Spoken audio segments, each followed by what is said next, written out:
Hi everyone, can you hear me? Yeah. Hey, Hello. oh yeah, let's wait for maybe 1 or 2 more minutes and we hmm start very soon.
Yeah, and can you see my screen? Yeah. Mhm. Yes, Yes. we can see it. Okay. Yeah. Uh yeah, I think we can get us started. So hello everyone. Very welcome to join the first LMSYS online meetup. So today we will talk about efficient LLM deployment and serving. It's very exciting to have 3 projects today to talk about their latest progress and some technical details. So first, we will have SGLang to share their latest update on the CPU overhead hiding and even faster JSON decoding and the MLA optimization for DeepSeek models. And later, we'll have the FlashInfer kernel library, which is like faster attention kernel that everyone is using today. And recently, they get some big refactor to introduce some new GT interface. So we'll learn from Zihao on how to use that to do more flexible attention kernels. And then later we'll have MLC-LLM to share their universal deployment solution and some low latency serving optimizations. Yeah, this is all we have today. And special thanks to all the organizers, including Ying, Byron, Yusi, and a lot of more people in the community building group channel. And we also thank our LMSYS org sponsors, including some specific inference focused sponsors like NVIDIA, Hyperbolic, and the Runpod. Okay, we can get us started. So I will cover the first portion of the SGLang update. So here is the content of my talk. I will first give a high level overview of SGLang. We share our progress last year and review some architectures and major features. And then we will highlight 3 recent techniques on CPU overhead hiding and faster decoding. And lastly, we will share our roadmap for the last quarter this year. And at the end of this talk, if you have any questions, you can answer. And also during middle, probably it's not very easy to interrupt, but you can type your question in the chat, and we will try to pick them and answer them. Okay, so what is SGLang?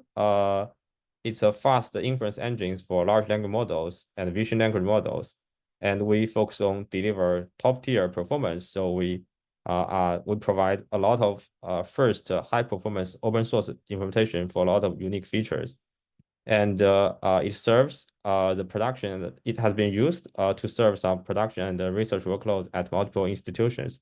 For example, if you now go to x.com, formerly known as Twitter, and chat with the Grok model, is served by SGLang. And during the development, we always try to deliver the best performance. So over the last year, we did 3 big major release compared to some other popular engines. Like in the V0.1, we first provide the automatic KV cache reuse with radius extension and provides up to 5x higher throughput for a lot of workloads. And later, we also introduced the faster jump forward decoding for faster JSON decoding, which also is still the fastest JSON decoding solution today. And this summer, we did the first version of low overhead CPU runtime, and we show that it's matching some C++ runtime, and it outperforms a lot of other Python-based runtime. And last month we did some like optimization for the DeepSeek MLA model and achieve significant speed up. We are also working closely with the PyTorch team to deliver a lot of Torch native optimizations like Torch compile and Torch AO, which also improve the latency a lot. And here is the architecture overview of SGLang. So it's a quite a standard like serving architecture. So on the left side, we have multiple APIs to talk to the SGLang serving engine, which includes some native generation API, an OpenAI compatible API, and our own domain-specific language, which is more flexible for multi-core workflow. And on the right-hand side, the SGLang server now mostly will spawn 3 processes to parallelize the tokenization, detokenization, and the GPU computation. So on the GPU computation side, we also have a paged KV cache memory pool. And one unique feature is in SGLang, we use page size 1. So basically, each page is 1 token. So this allows fine-grained the controlling, and it also allows us to do like totally remove padding and also do like token level sparse attention. And also we use the radius tree to manage our KV cache to allow efficient prefix caching. And also on the attention side, we mostly use FlashInfer as a default attention backend, but we also support a Triton implementation, which is more flexible and allow better hardware coverage. Okay, that's a brief overview of SGLang. And then, yeah, the whole SGLang is implemented in Python and PyTorch. Our goal is to deliver a minimal, lightweight, and customizable code base. Okay, so that's a quick high-level overview, and then let's go to the technical part. So in this talk, we will cover 3 recent techniques. The first one is CPU overhead hiding, because like recently, a lot of attention has been paid to how to remove all the CPU overhead from the inference engine so we can make the GPU always busy. So on this, like although previously SGLang has been known for low CPU overhead, but there is still room for improvement. So we are gradually refactoring our whole code base to fully remove the CPU overhead. And later, also is a big update on the SGLang side. Previously, SGLang is also known for faster JSON decoding, but recently we are collaborating with a new grammar library called XGrammar from CMU. And with the integration, we see up to 5x faster JSON decoding. So this is also a big improvement. And lastly, we do some specific optimization for DeepSeek models, which is still a state-of-the-art open source model. And they propose MLA architecture, but it's never highly optimized by the open source community, and SGLang provides the first optimized version for them. Okay, let's start with the CPU overhead hiding. So this is I quoted some results from another blog post from UCSD. So they analyzed the CPU overhead on various engines. So this is some early versions of VRM and SGLang. And as you can see, an unoptimized engine can actually waste more than 50% of time on CPU scheduling and just leave it GPU idle. So this can be a huge waste and a huge performance bottleneck for inference engines, especially for low latency or high throughput cases.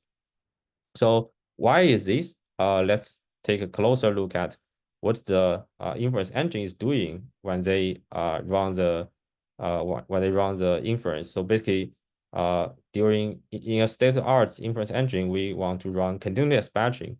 So the scheduler needs to handle a lot of things, and they are mostly CPU work.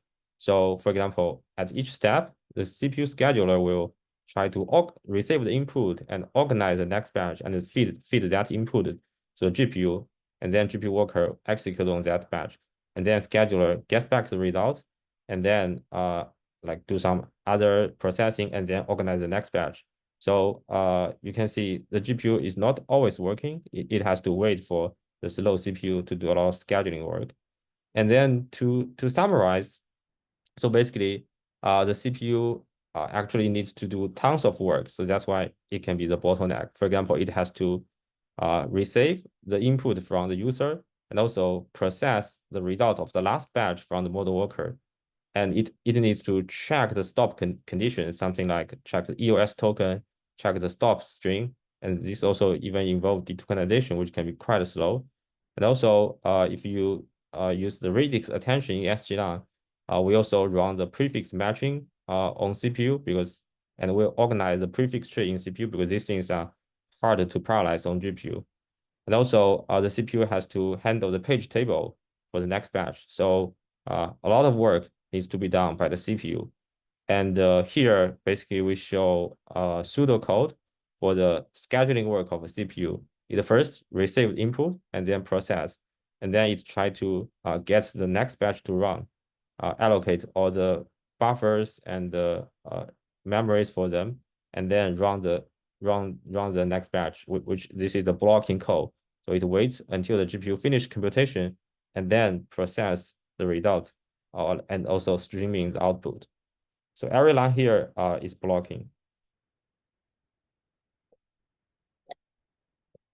Okay, so this is definitely not what we want. Ideally, this is a blocking schedule I just showed you. And ideally, we want to fully overlap the CPU and the GPU computation. So for example, when the GPU worker is working on the current batch, the scheduler should be able to do all the scheduling for the next batch. So and then we can pipeline the CPU scheduler and GPU worker. So we can always keep the GPU busy and totally hide the schedule overhead of CPU. So this is what we are currently working on in SGLang. So we have already implemented a basic version for overlap the schedule. You can check out these two PR. And our goal is to make two of them share most of the code. So you can easily switch between them. And then it can also make you develop new features much easier with the normal version. But when you want an optimized version, you can turn on the overlap option, and then we will run another event loop, another schedule loop to overlap the schedule. So we can see how it works. On the left side, so this is a blocking schedule I just shown you. The key idea is to make this run batch non-blocking. So we can directly get result and then try to schedule the next batch. So in the overlap version, the schedule loop is quite similar using basic all the same primitives, but we slightly reorder the loop. So here it's also receive input and gets the next batch to run. And when it try to run the next batch, this code is non-blocking. We immediately get the result, but this result is a future. So we put it into a queue, and then we also process the result from last batch. So here, by making the run batch non-blocking, we can actually fully overlap the GPU computation and all the other CPU processes in this loop. So here is the basic idea. And but in order to implement this, there are some key technical challenges. The first one is how to resolve the dependency. Because why everything is blocking here is because we need to check stop condition, right? If the a sequence meets end of sequence, we have to remove that from the current batch and return the results. So there is a dependency in the loop, which prevents overlapping. And another issue is like we want to share the code as much as possible.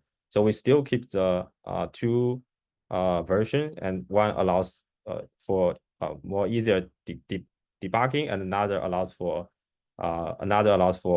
extreme performance. So we want to keep the code share as much code as possible. And the last one is to work around the global interpreter lock geo in the Python, because Python threads are kind of fake. We cannot actually utilize multiple cores when using multi-threading in Python. So these are the key technical challenges we want to address. Okay, before I go into the solution, because I saw several questions in the chat, let me try to pick some. Okay, yeah, it sounds schedule some like organizer are talking. It seems. Let me check the QA. Okay.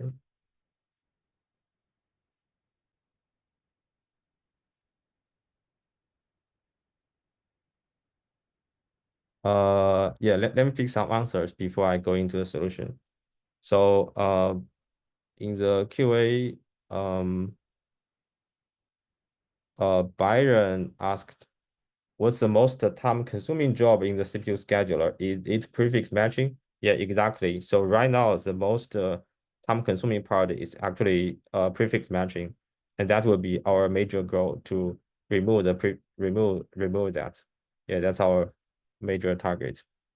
And then another issue, Byron also asked, will the overlapped prefix matching has stillness issues because the matching is conducted when the model runner is still running? Yeah, so that's why we are talking about how to resolve the dependency. So basically, the scheduler always like allocate the memory in advance, and like something like place a lock on that memory, so we can make sure that memory is safe, and then the GPU will run on some safe memory. Yeah, as long as we make the memory, yeah, it's possible to remove all the race condition and make the memory safe. Yeah, so yeah, that's a technical challenging, but we can run it without any correctness issues. Okay. Why? Yeah, another one. Chen Yang asked, why should we share the code of these two versions? Yeah, so basically, because like overlapping scheduler is very hard to reason about. Sometimes if you want to develop some new features, you still want like an easier version, a blocking version to reason about. Yeah, so we want to keep a non-overlap version for you to easily debug, and an overlap version for extreme performance. Yeah. And Shen asked, when I try to use C++ multi-thread to bypass a geo, I met a problem that reworker stuck in dispassionate kernel. Have you guys had the same problem? Okay, so I think we don't use Ray, so probably we don't have the exact same problem, but yeah, we will probably have something similar. But later, yeah, I will talk about how some ideas on working around the geo later. Great.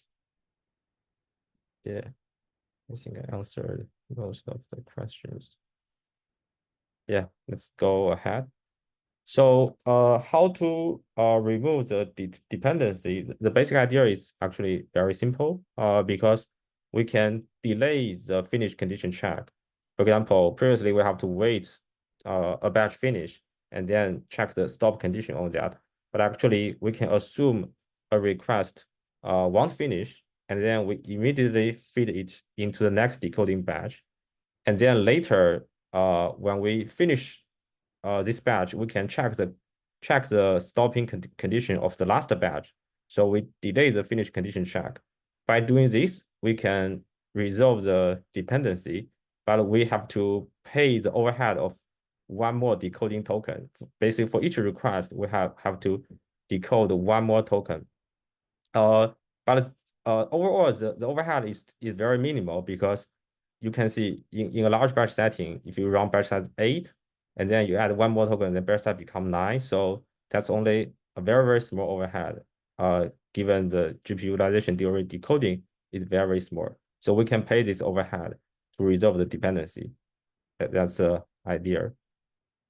And also, another goal is to reuse the code between overlapped version and non-overlapped version.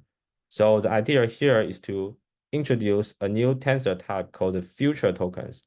So basically, we make this run batch code non-blocking, but it will return some PyTorch tensor, but it's a future of PyTorch tensor. So you cannot access its values, but you can still access its shape. So all the scheduler code, because most of them don't depend on the value of the tensor, they only depend on the shape of the tensor, like length. So all the scheduler code can run, all the same schedule code they can run. But when you want to access the value of the tokens, you call future.get and then resolve that. So basically, we carefully rewrite the scheduler code to make most of them can directly work on either the real tensor or the future tensor. So, and then later when we really need the result, which only the GPU worker and also the prefix matching need the result. So for the GPU worker, they will resolve the future by themselves with a local mapping that's also on GPU, so it's non-blocking. And then for the prefix tree, so we only process prefix tree after request finishes. So that's also not in the critical parts. So by doing this, we can reuse almost all the code by introducing a new tensor type future token. So that's the idea. And also, lastly, this part working around Python GUI. This part we are it's still work in progress. We are trying multiple ideas to fully remove that. The first idea is in the latest Python version, there is some experimental support to remove this log. So probably we can try that. If that works, then everything will just be okay. If this doesn't work, then the only solution to achieve parallelism in Python is to use multiple processes. So in this part, we need to synchronize several meta informations between one CPU scheduler process and another GPU scheduler process. So over the last few weeks, we're also doing a lot of refactor to make our code base, to make the interface between our CPU scheduler and the GPU worker very clean. So right now, actually, I already did some early experiments and find by making that interface clean, and we actually only need to transfer a little information between the two processes. So this is also a very promising direction. Okay, and then I want to share some benchmark results we get by just using all the existing code in SGLang right now. So because we are talking about CPU overhead, so I pick a very small model, Llama 3.2 1 billion model, and then run like batch size 256, input length 4K, and output length 16. So if we just use the normal scheduler and then run many individual HTTP calls to process the whole batch, it takes 7 seconds, which is quite a lot. And then like we can the first step is to remove the overhead of HTTP server by just combining these HTTP calls into a single batch code. This is a supported interface of SGLang native generation API. We can already remove 0.4 seconds overhead from the benchmark. And then later, by turn on the new overhead hiding scheduler in SGLang, we can, sorry, there is some typo here. Okay, let me actually fix this. Sorry, let me share the screen later.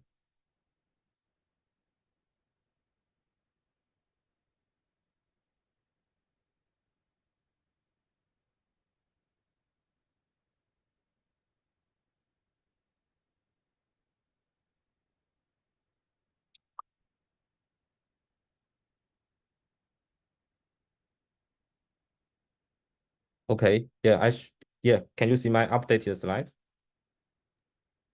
Yes. Okay.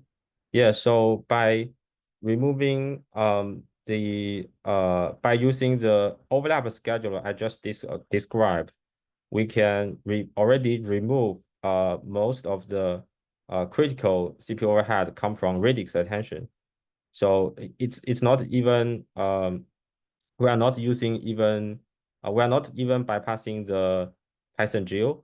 We just launch two multiple thread and then run some CPU scheduling with the when we are waiting for the GPU sync.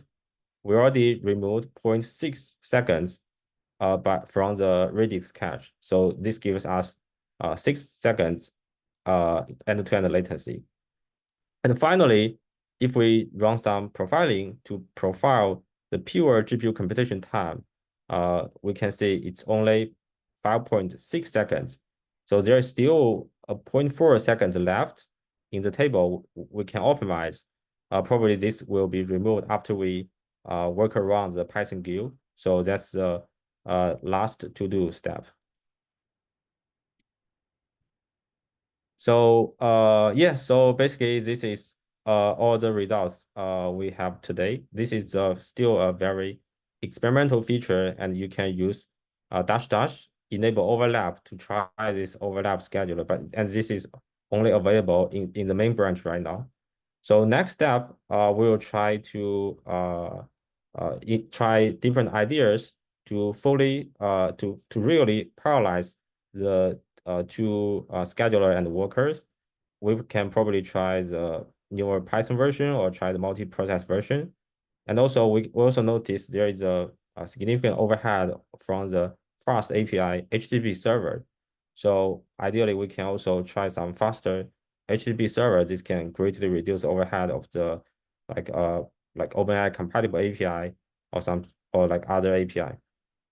So overall, I guess we'll work on these items in the following week, and overall we can expect 10 to 20% base performance improvement across all workloads in the next release of SGLang, which will be 0.4.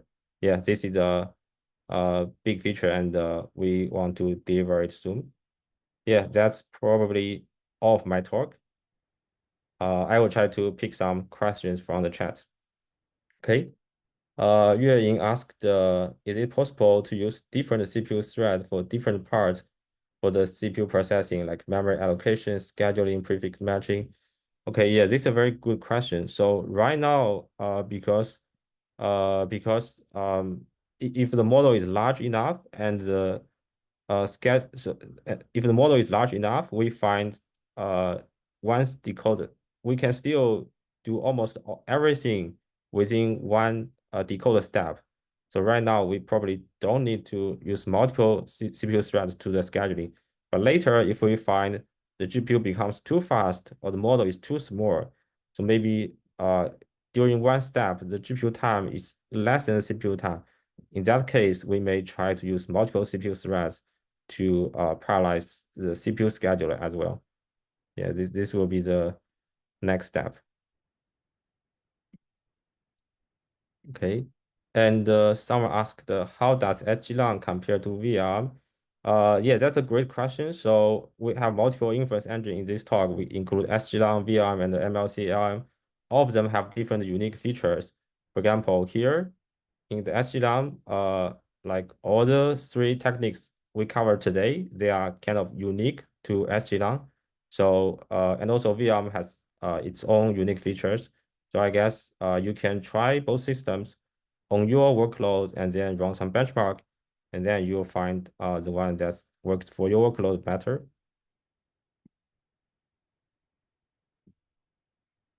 And another Marcel asked, when do you plan to support multimodal?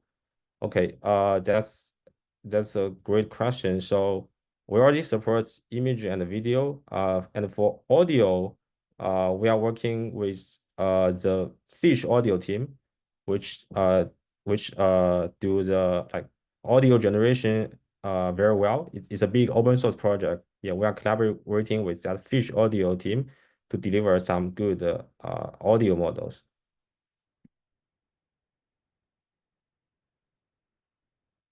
Okay.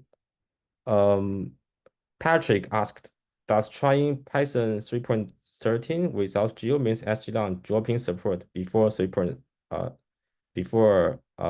Okay, this is definitely not the case. We just want to try that, but we will still support all the Python versions. Maybe we will provide multiple implementations.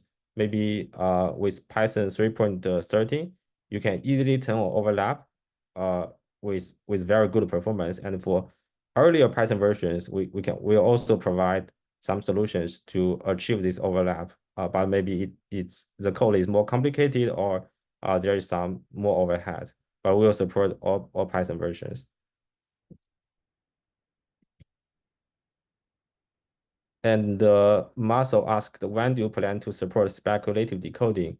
Yeah, exactly. So like later, this is like our roadmap will cover that later.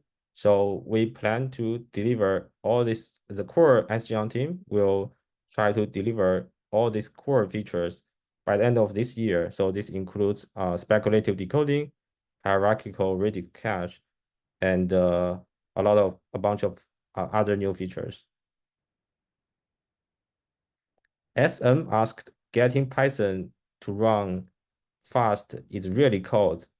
Did you enter the idea of using a non-Python HTTP server layer? Yeah, exactly. I think that's possible. So we can probably try to use some non-Python implementation of HTTP server. Yeah, that's something we're also thinking. But probably we still want to keep the most thing in Python, but replace the HTTP server part maybe with some high performance C++ or Rust implementation. So that's the idea we want to try. Thanks. And will he ask, since which SGLang version has all CPU scheduling optimize been applied? So right now it's only on the main branch. We haven't released any version because we are still working on some final steps. We expect it will be ready in 0.4, and we will do some announcement after that is stabilized. Ren Chen asked, are there plans to remove VM dependency entirely? Yeah, that's also a great question. Yeah, we are working on that. So we plan to remove the necessary VM dependency and make VM an optional dependency. So we have a work stream working on that. So basically, we want to keep the SGLang code base even more self-contained. So we will remove the VM dependency, but for some features, maybe only VM has that. We will turn on some optional import to use that features from VM.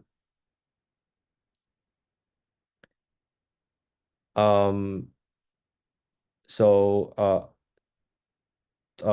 Dry Rough asked, is there a timeline for speculative decoding or interface to the various implementations? Yeah, so that will be before that will be in the following 1 or 2 months, and there is already a PR to support Eagle speculative decoding. Maybe we can iterate on that, and the core team will work on speculative decoding. Awesome, thank you. And Jacob asked, when will SGLang support LoRa adapters? That's already supported. We have support for serving multiple LoRa adapters. Yes. How can I know? Yan Wang asked, how can I know the entire SGLang roadmap? So there is if you go to our GitHub, there is a pinned issue. That's the first pinned issue. It will show the roadmap of SGLang.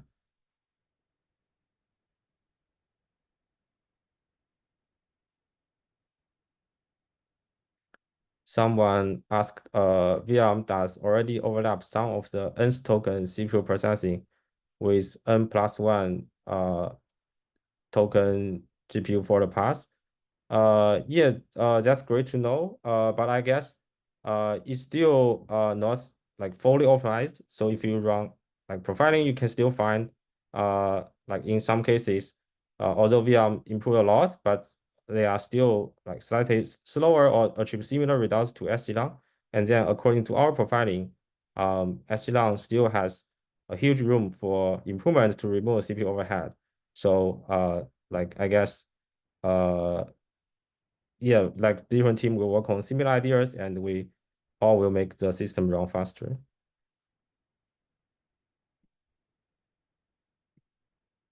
Yeah, I guess that's probably all from my talk. And later I will pass the stage to the next speaker, which will be Liang Sheng, and he will cover the faster JSON decoding.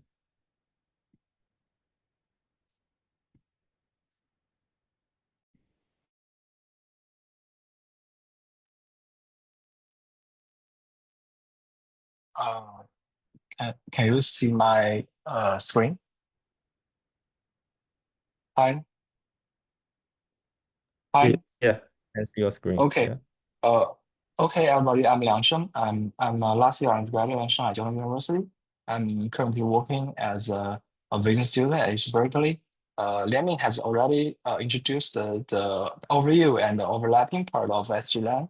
And for my part, I will introduce our faster constraint decoding feature and a new backend integration, XGrammar, which is brought by Yixing in the MLC team. What is constraint decoding? First, we need to understand that constraint decoding are necessary. Typically, these constraints are take the form of the JSON, YAML. Constraint can also be some context-free grammar. In our discussion, we only focus on the regular expression and context-free grammar. As this grammar can be easily structured by finite state machine and push down automation. And nowadays, we all know that transformer-based language model shows extreme talent in handling natural language. But for constraints like JSON schema, they probably cannot handle it. There are some applications like OpenAI JSON mode, Copilot code generation, or long-chain JSON parser. They are working for this. They use constraint to guide the LM to generate the valid tokens. With the guidance, the output can perfectly fit in the constraint format given by the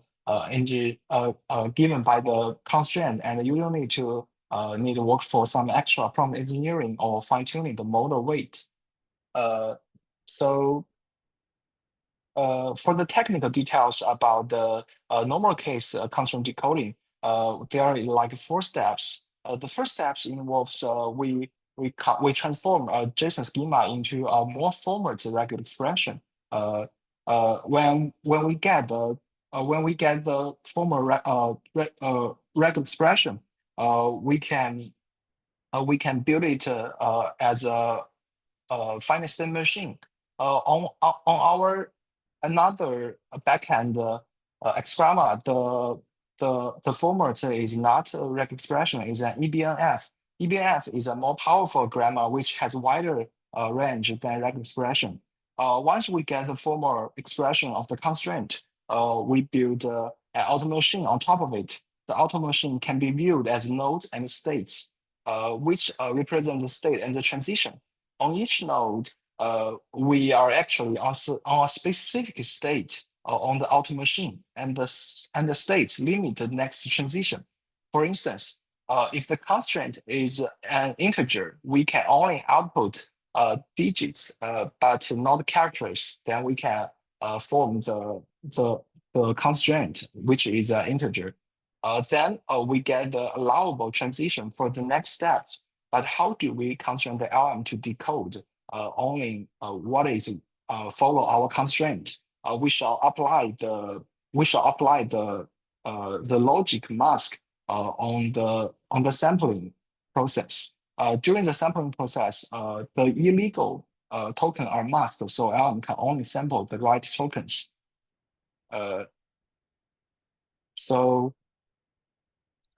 Next, I want to introduce there is some gap between the speed up and the traditional constraint decoding method.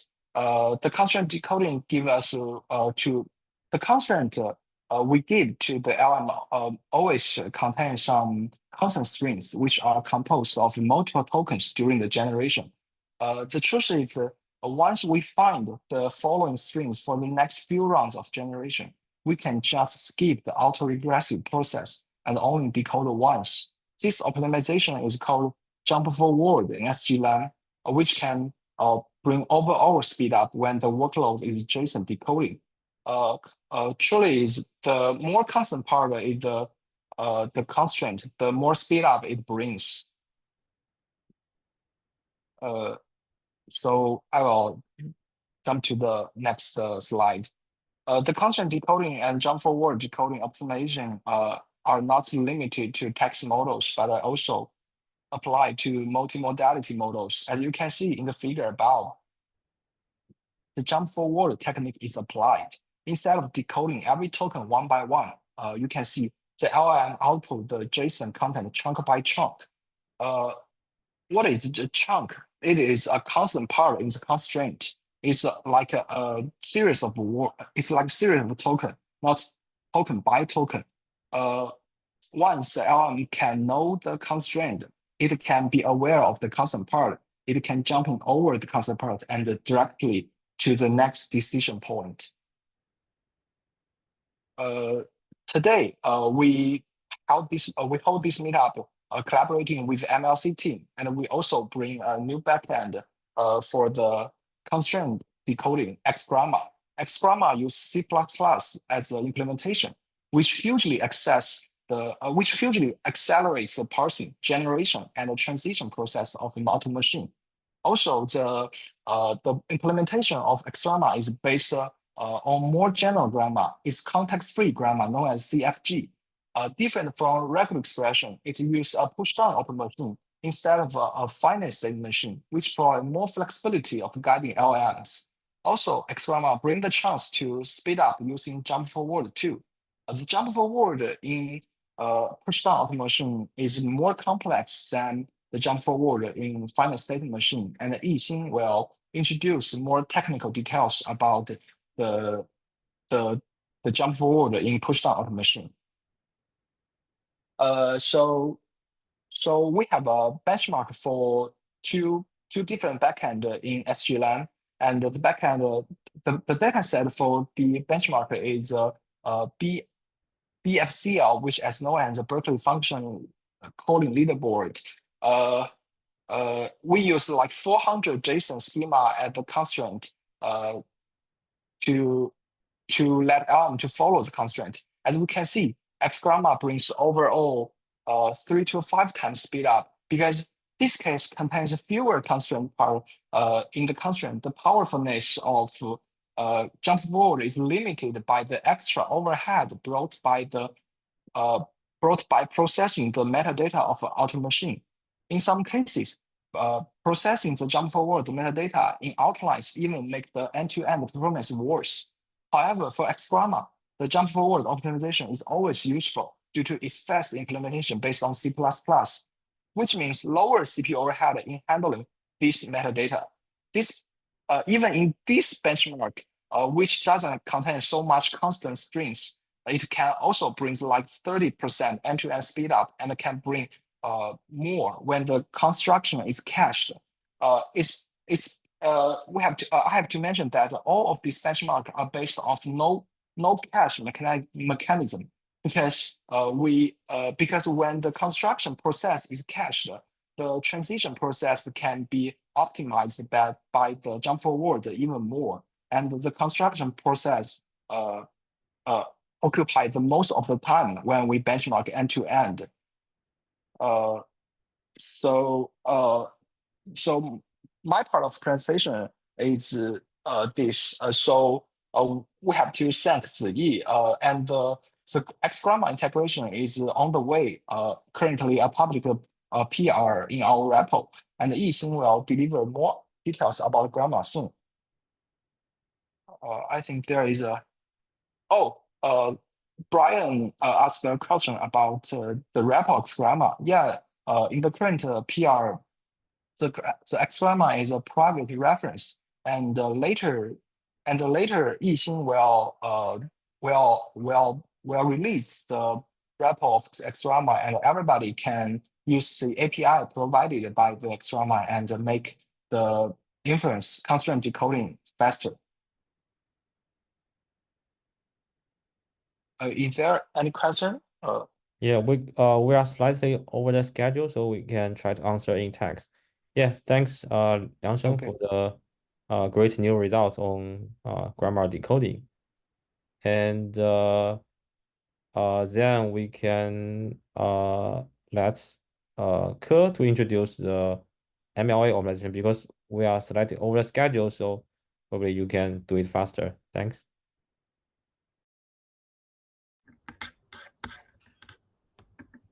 Okay, can you see my screen? Yes. Okay, let's get started. I'm Ke Bao, and in this part, I will introduce our recent work about the MLA optimizations in SGLang. Let's get started. Here is the outline. First, I will introduce the MLA architecture. Then I will share the SGLang MLA optimizations we have done. Third, I will show how to use the MLA feature in SGLang. And finally, is the future work.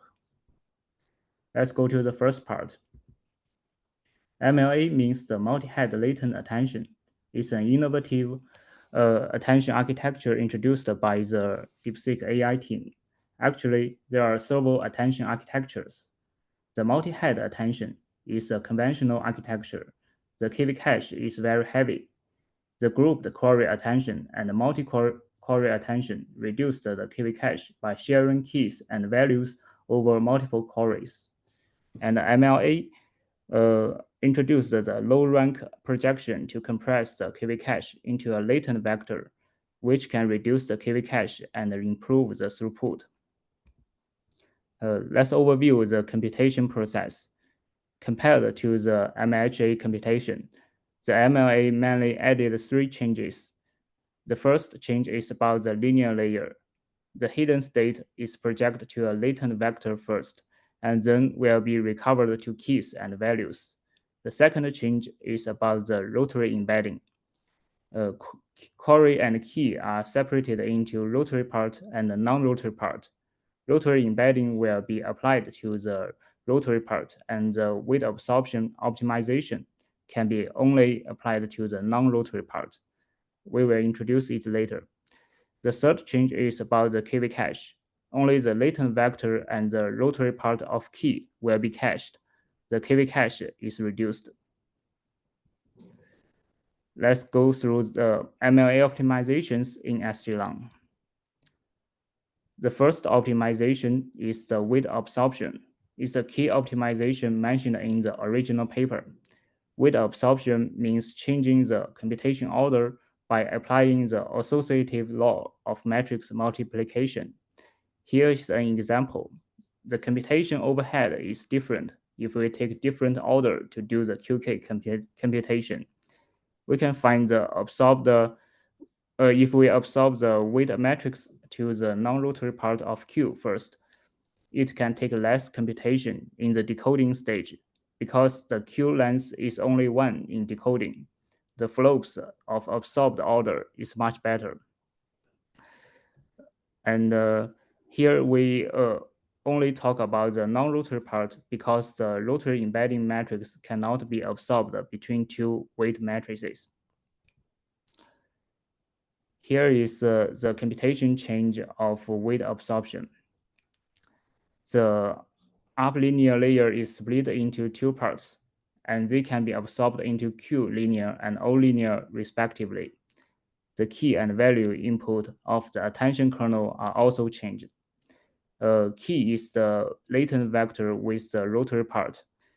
Value is directly the latent vector. Because the key and value only have 1 head, we use multi-query attention kernel instead of multi-head attention kernel. With the weight absorption, we can achieve many benefits. The overall computation overhead is reduced by changing the computation order. And the computation and the memory access in the decoding kernel are more balanced because the attention head dimension is increased, which added the computation intensity, and the KV is much smaller, so the memory access is reduced. And the second optimization is the grouped decoding kernel. We optimized the memory access of MLA Triton decoding kernel. With a weight absorption, we use the multi-query attention kernel for MLA. The key and value head will be shared by many query heads. Previously, one Triton block will only process one queue head. That means the same key and value will be loaded many times to the Triton blocks. In the grouped decoding kernel, we use one block to handle a group of queue heads. The key and value will be loaded into shared memory and shared by these queue heads, so the memory access is reduced. And currently, SGLang supports W8, A8, and FP8 KV cache quantization. When W8, A8 quantization is enabled, the throughput increases by 57%. When also enabling FP8 KV cache, the throughput increases by 70%. To enable the FP8 quantization, we implemented the FP8 batched metamorph operator because this operator in PyTorch doesn't support FP8 data type. And in order to reduce the small latency of small batch size, we have applied the CUDA graph and torch compile optimization for DeepSeek V2 in SGLang. Now both MLA and MOE are compatible with CUDA graph and torch compile. With these optimizations, the decoding speed has increased by 1.7 times when batch size equal to 1. And after implementing these MLA optimizations, this is the end-to-end benchmark data. It can be seen that compared to the multi-head attention implementation, the throughput has improved significantly. In the case of BF16, the output throughput has increased by 7 times. Let's go to the third part. Here we provide some instructions to use MLA and other optimizations in SGLang. It's recommended to use the latest version because the latest version MLA and CUDA graph are enabled by default. There is no menu setting required. Additionally, if you want to enable torch compile or enable FP8 KV cache, you can refer to these commands. Lastly is the future work. Currently, we have achieved a great performance gain with several optimizations done. There is still much room for improvement. We will continue to optimize performance and improve functionality in the future work. For example, when using tensor parallelism, the latent KV cache will be duplicated across devices, which will affect the max throughput a lot. In the future, we will try to implement MLA with data parallelism and MOE with expert parallelism for better performance. We will also plan to separate preferred decoding, do more kernel optimizations, and support FP8 E4M3 KV cache quantization in the future. Okay, that's all of my part. Thank you. Let me check the QA.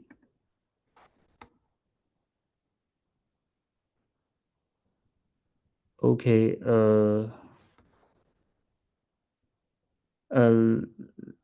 I see the question that are these kernel optimizations implemented based on Triton or directly with CUDA code?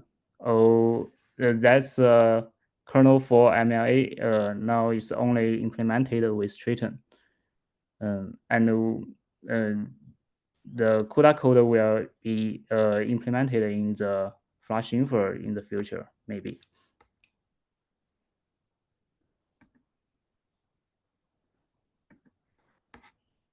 what's the attention use DP?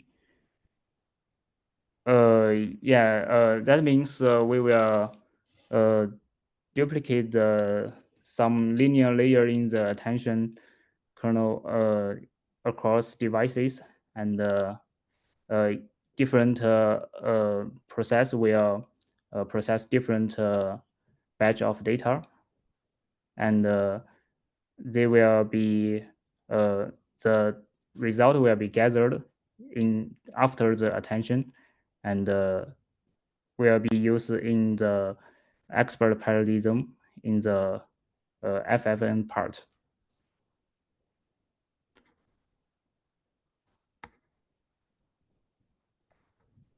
I guess if there are more questions, we can answer in text because we are a bit over the schedule and we need to move to the next part. Okay.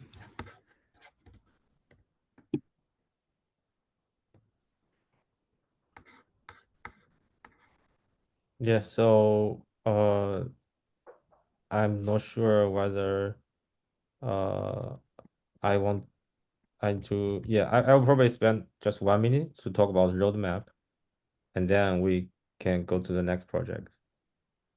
Okay, let me share this one.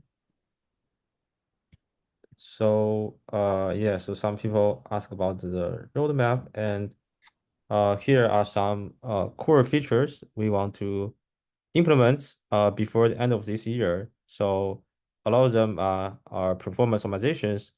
The core team will work on like sequence parallelism, sparse attention for long context inference, and adaptive speculated decoding that brings improvement for all batch sizes, and disaggregated prefill and decoding architecture, and hierarchical radix cache. And to finish the two work in progress topic we discussed today, like faster grammar parsing library and communication and CPU overhead overlapping. So these are the core performance optimization. And also we'll keep our modular design. For example, integrate a lot of PyTorch native optimization and try to minimize the dependency. And also we have our bi-weekly online dev meeting, so you can join that and ask any questions. Most of the developers will be there. And also this is a link to our roadmap. So if you want see any features, you can paste a comment, and we can probably address the prioritization. Yeah, that's all from the SGLang team. And then next, we can hand it over to the FlashInfer faster attention kernels.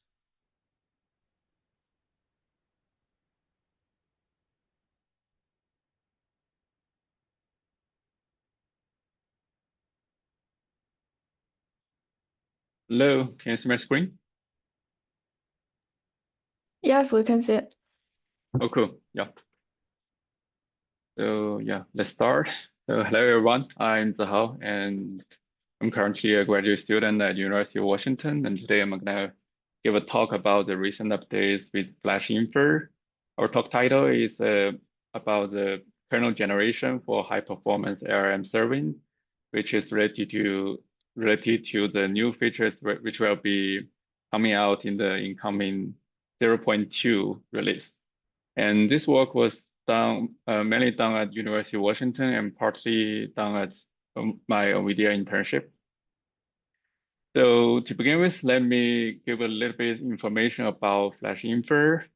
We are a kernel library for LLM serving, and our position is that, okay, we do not want to repeat building the wheels for GEM or whatever. So we only do that are not optimized well in PyTorch or whatever. So our position is to expanding on existing operator libraries, and we focus on the three key areas.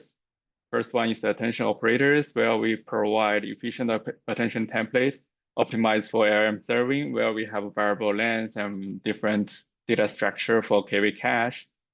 And for GEMs, we're still under development, but our goal is to provide a high performance variable length group GEMs to support scenarios such as the multi-LoRa, which was proposing something like Slora and Punica, and also the mixture of experts, where they also use group gem to deal with I mean, for example, the number of experts being subscribed to is different. And we'll be using customized templates and custom wrappers for these gems. And there's still a set of operators we care about is the ARM specific operators, such as the field sampling, for example, the top P and top K sampling in naive touch implementation, it is pretty slow. So in FlashInfer, we provide few GPU kernels for them, which could accelerate these operations by a lot. And in this talk, I'll mainly focus on the attention operator part, but I mean, both of the three pillars, we will be focusing on them in the later. And this project actually started as a research project by UW sample members and CMU Catalyst group members. And we're glad to see that after a year of development, we have now evolved to have more than 40 contributors from both industry and academia. And we are widely adopted by the leading open source ARM serving engines such as SGLang, MLC-LLM, VRM, and TGI, whatever. So yeah, we are still looking for growing, and you're welcome to make any contributions. So to begin with, let me revisit some of the attentions in ARM serving. We mainly categorize the attentions in ARM serving as the two stage. First one is decode, which means we generate the next token in autoregressive manner. In that sense, we generate one token at a time. Another stage we often refer to is the pre-fill stage, which means, okay, we are given a prompt, which might be long, and we are doing self-attention on this prompt. In this sense, the query length equals the KV length. But later on, as people develop new decoding techniques such as the speculative decoding and also the in multi-round conversation, we might have another attention. We call it a pen or extend attention, which means we are going to increment a set of tokens, but the number of tokens might not be equal to the KV cache length. For example, in the multi-round conversation, in processing the second round's prompt, we also need to compute its attention with the history KV cache. So in that case, the query length might be less than KV length. If you look at the operational intensity of ARM operators, it will be an equation looking like this. Let's assume that KV length is very long because we always assume that KV length is longer than query length. So in that sense, this formula is very similar to OQ, which means the query length. So depending on the scenario, you can see that for decoding stage, attention operator is always IO bounded. And for the pre-filling stage, if our query length is long, it will be bounded by floating point performance. And for verification and append stage, it will be either compute bound or IO bound, depending on the query length. And there are also versatile attention KV cache storage. For example, the page attention, which was proposed in VRM, was proposed to deal with a variable sequence length, because if we do not want a lot of fragmentation, we do not want to padding each of the sequence to an equal very long sequence length. So to deal with this, page attention proposed something like, okay, we are going to use something similar to the page table concept in operating system that organize the entire memory pool as pages, and each page block has a fixed number of tokens. And in this sense, if we want to do the attention efficiently, we need to compute the interaction between query and key and values that's stored in page attention directly. We do not want to first load the data from page attention to a contiguous memory and do attention on that. So we need to write custom kernels for that. Another KV cache storage is proposed in SGLang. We call it radix attention. it's mainly designed for, okay, there might be duplicate caches in different requests, so we can organize them as a tree structure. And SGLang use page size 1, as Liang mentioned before. And the duplicate part can be just, we reuse a node for that. So there is no need to store multiple pages that with the same content. And in this way, we can just have less fragmentation and higher cache hit rate. And the recent advances in decoding, such as speculative decoding, they propose to use tree speculative decoding techniques, which means we have a draft model generate a tree of draft sequence, and we use a large model to verify which path in the tree should be accepted or not. So in this sense, we use a very special attention mask, which will be a JSON matrix of a tree. So this attention mask will be sparse, and actually the number of non-zero elements will be very similar to the number of rows, which is highly sparse.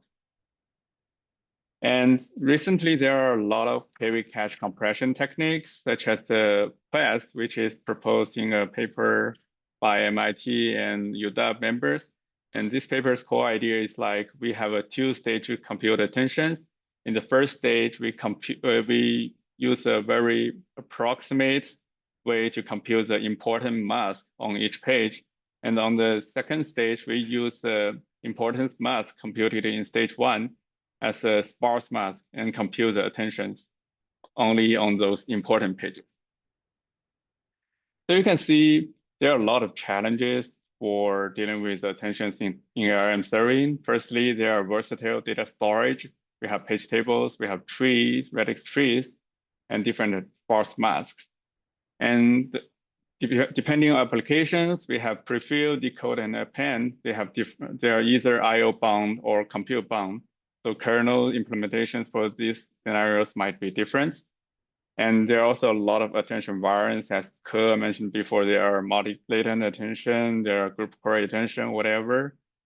So how to deal with them efficiently, and how do we deal with the variable sequence length scheduling? That is why we have a FlashInfer. So here is an overview of our design. We have a layout abstraction where we use a unified block sparse format. We will feature later. And we have a compute abstraction, which includes a pipeline that could be customized for different attention variants and can be optimized for variable sequence length. So to begin with, let's take a look at the layout abstraction. We use the notions from scientific computing community, the sparse matrix notations for all of our heavy cache storage. The most classic one is called CSR representation. CSR is short for compressed sparse row. Here is an example from SciPy. Suppose that you have a 3x3 matrix where the elements are 1, 2, 3, 4, 5, 6. And we will use the 3 variables to describe them. First one is index pointer, which means the start of set of each row. And indices describes the column index of each of the elements, non-zero elements. And the data is the compact storage of non-zero elements. We will not store zero elements in data field. And BSR is a generalization of the CSR format, where the only difference is that the minimal element in CSR is a 1x1 element, while in BSR format, the minimal element is a BR by BC matrix, where the BR and BC could be large. The reason people design this format is that it's more friendly to GPU tensor cores. For example, Ampere has a tensor core of 16 by 8 by 16, and FOCHRPR has an even larger one. So if we want to use those tensor cores, the input matrix should be just larger matrix. So it is very challenging to use tensor cores for fully sparse matrix. And block sparse matrix is a good workaround to both enjoy the sparsity and also using the tensor cores. And actually, we can see that page table is a special form of block sparse matrix. If we create a block sparse matrix while the number of columns equals entire memory address space, we can see that, okay, the logical to physical page mapping is basically, okay, the position of those non-zero entries in the sparse matrix. So we can basically use the block sparse matrix to describe the logical to physical mapping in page tables. And each page has a size of BR by BC, where the BC equals the block size in the page. So for example, in SGLang, we have a page size 1. Then in that case, the number of columns in our block sparse format is 1. And radix tree and token trees are sparse matrix by nature because they are just, adjacent matrix of a tree structure. But this tree could be highly sparse, which means even if we use block sparse representation, there will still be a lot of fragmentation. On the case, this is the figure we taken from the Medusa paper. Say if we use a block size of 8 by 8, in this case, we can see that most of the elements are still wasted.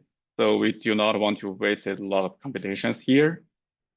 And the way we deal with this is to use a special form of block sparse matrix with block columns 1, which is exactly the same case as page size 1 in SGLang. It has another name called column vector sparse matrix. And the core idea is that, okay, each block has a very skinny matrix. It is m by 1 and it's a block size. So even we use a non-zero block when there is one non-zero element in this block. And this could greatly reduce the number of fragmentations in the matrix. And a lot of previous papers, GPU kernel on sparsity papers explore this format. But why could we use tensor cores for that? This is because we found that sparse rows with sparse columns matrix multiplication is still compatible with tensor cores as long as their last dimension is contiguous. And this feature was found by a lot of papers, for example, the octave tiling, Magic Cube, and TCGNN. And on the right side is a figure from sparse IR paper.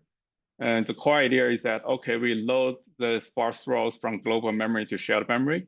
And before we load them, they are sparse in global memory. But after we loading them to shared memory, they are dense, so that we can use dense tensor cores on them and without any waste. Memory loading of those sparse rows from global to shared memory is coreless because the matrix we're loading has a contiguous last dimension. For example, in large language models, the last dimension is a head dimension, which is large, always 128 or 256. So it could fit into the cache line of GPUs. The next part is a compute abstraction. And we have a programmable flash attention template for ARM serving on modern GPUs.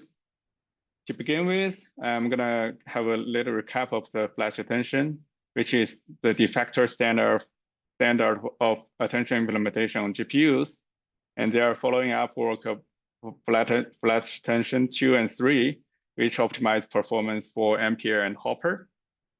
And actually, the flash attention is basically, okay, we do not want to store the submax on HBM. We just want to store it on high performance SRAMs. So in that sense, we need to use the tree called online submax, which means decomposing the attention to something like stateful computation. And here is a diagram. We sweep from left to right on the KV dimension, and we can compute tile by tile with a constant memory footprint. We only store the partial attention output and partial attention maximal logits and the denominator, something like that. In FlashInfer, we implement a customizable CUDA template for Flash Attention 2. For Flash Attention 3, we are building upon the TreeDAO's Flash Attention 3 repo with Catalyst. And we built those CUDA templates for both batching and single request scenario, and for both block sparse KV cache and contiguous KV cache, which is compatible with mainstream ARM serving frameworks. And we provide a programmable programming interface for customizing attention environment, which is inspired by Flex Attention and AI template from Meta. So here is a overview of the flex attention, which is the recent work from Meta, which is a pretty good abstraction for attention variance. They define two operands. One is called score mode, another one is called mask mode. Describe how do we deal with the logis. For example, the Libby attention bias, we can just define it as a function applied to logis that multiplies the relative distance by the something like headwise Libby bias and add it to the original logis score. And it could be described easily with a flex attention interface. And in FlashInfer, we just mimic the interface of the flex attention and do a similar thing in C++ side. And we define a query transform function, which is applied to queries. We found it useful in some cases. For example, the field stroke attention. And also the logis transform and logis mask are just score mode and mask mode in flex attention. And on the right side is attention variant used in gamma and growth architecture, where they just apply something like tangent edge and element-wise multiplication. And this could be described as a special logis transform function here. We will describe how do we implement this later. And by this abstraction, we can implement a lot of attention variants, such as the alibi bias, field slope attention, and sliding window attention, and also the custom attention mask. As we mentioned before, the key part of our implementation is that we are loading memory from sparse global memory to dense shared memory, and we customize the memory copy part for FlashInfer. For A100, we will issue multiple async copy instructions for each row with the LDG SDS instructions. And for H100 later, we issue the TMA instructions for each contiguous block in the block sparse matrix. And for the group query attention, we do the optimization such as fusing the query group dimension into the row dimensions, so that we just enjoy the benefit of having higher operational intensity. And we also scheduling on the query dimension, because different queries, the query determines the operational intensity of the attention operator. So for decode attention, which has a very small operational intensity, we should use, for example, small tile size instead of large tile size. But for prefill attention, we want to use large tile sizes. So here is some examples of the tile size we provided. We provide both tensor cores and CUDA core implementations, CUDA core mainly for decoding. And we just, according to the average query length, they dispatch to different tile size implementations. And for H100 or later, we also have different pipeline design, depending on the average query length. And regarding the variable sequence length, say the key and value length, we use the split case scheduling, which is specially designed for variable sequence length. Suppose different sequence in the batch have different sequence lengths. We just, for long sequence lengths, we use larger number of reduction stages. For smaller sequence lengths, we have a smaller number of stages. And the number of stages or whatever is computed by, we want to have load balancing and we want to maximize the CTA use rate, the SM use rate in GPUs. So we propose a deterministic scheduling for variable length split case schedule. Our attention output is not only the attention, but also the log sum EXP score, which is also used in a lot of different attention frameworks. Which LLC is basically the log sum EXP of all of the logis. And we noticed that the composition of the O and LLC pair could be composed in an associative and communicative manner. And by using this feature, we can propose a lot of interesting techniques such as the flash decoding and reattention. And I will not spend more time on this. But here, an interesting thing we can explore is, composable formats. Say, for example, if you have a very long shell prompt and many unique suffix, in this case, the entire sparse matrix could be decomposed to two formats, one with a larger block size, another with a smaller block size. And for larger block size, we can use attention kernels with a large tile size, which could benefit from accessing the KV cache through the shared memory and registers. And for the small block size one, there is no KV cache reuse, and we can only go through the global memory and L-tube cache. By doing this decomposition, we can save a lot of time by, okay, we do not need to access the common prefix once and once again. This can be generalized to multiple levels, and in the recent 0.016 release, we have a interface called multi-level cascade attention wrapper, where we can organize the KV cache as a lot of levels. All of them will be stored in a unified page KV cache. We just need to pass the indices pointer and relative information of each level, and this operator can compute the attention for it. Our compute abstraction looks like the following. We will have 3 stages. The first stage is the init stage, where we create a wrapper. And in this stage, we'll compile the kernels of different attention variants, different data types, and problem size. And it could be just compiling time or ahead of time. We provide an option in the recent release. And once determined, we will reuse this set of kernels during the life cycle of the wrapper.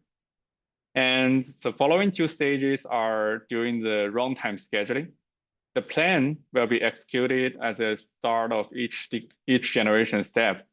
You will be passing the sequence length information of each request in the batch.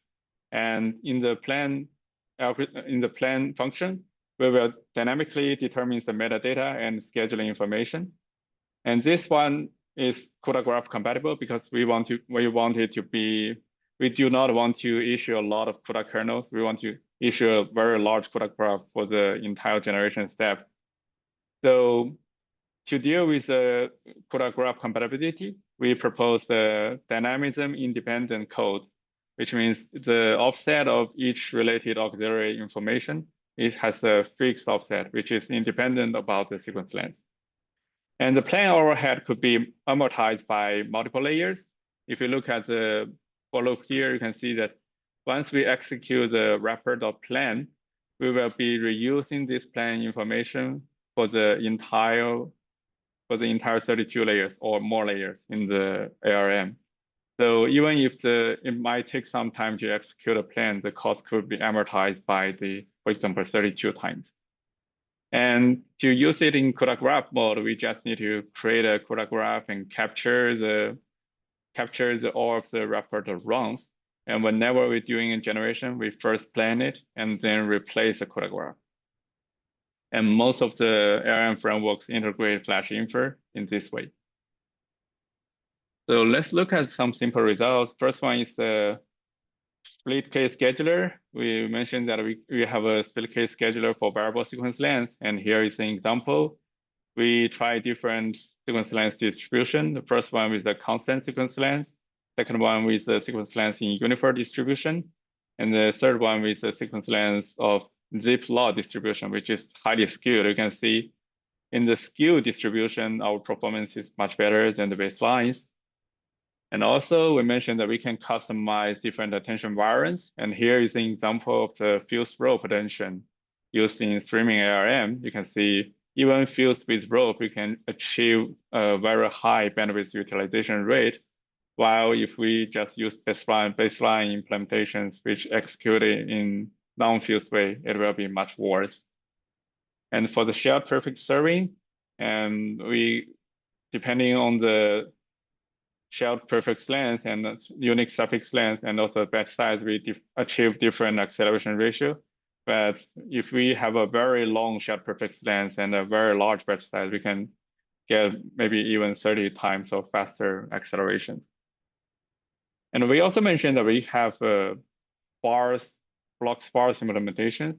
And we try to use it in speculative decoding in Sequoia. Sequoia is a recent speculative decoding paper from CMU. We extract its tree mask and execute our block sparse attention on that. You can see compared to the baseline STPA implementations in PyTorch 2.3, we can achieve up to 10 times faster.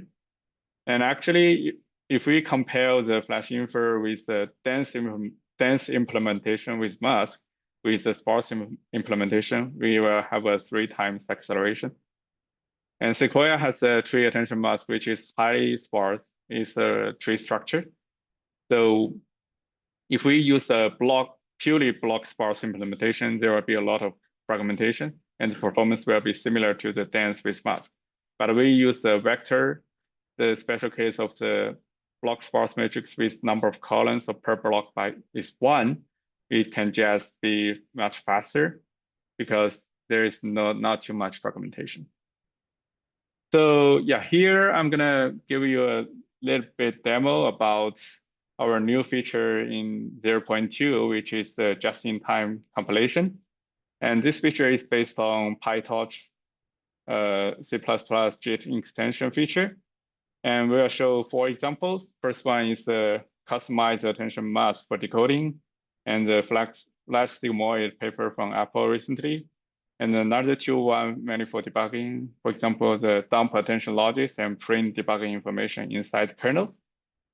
And yeah, I'm gonna just showcase it in VS Code.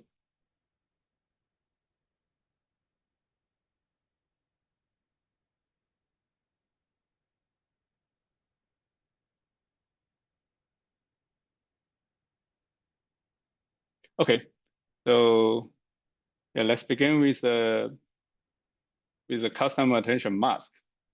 So we have an interface looking like this.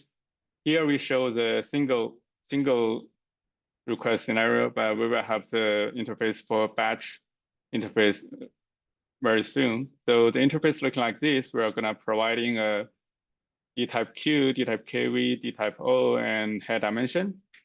And you need to provide a list of strings about the additional input tensor name, variable names, and their data types, and also the additional scalar variable names and their data types. And you have to create a structure like this, which has 3 fields, key fields. The first one is the query transform, which is how do we pre-process the queries. Another one is the logic transform, say, how do we post-process the attention logics. And the last one is the attention mask, which is given the position, query index, KV index, and head index information, we return a true or false, indicating whether we need to keep this position or not. Here we store the attention mask in a packed format, which means, okay, we do not use 1 byte for each of the masks. We use 1 byte for 8 masks. So here we need to process a mask like this, divided by 8, and take the corresponding position.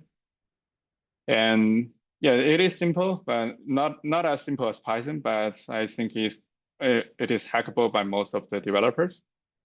And we can just compile it and load it, pass it to we have a template for attention with JIT modular.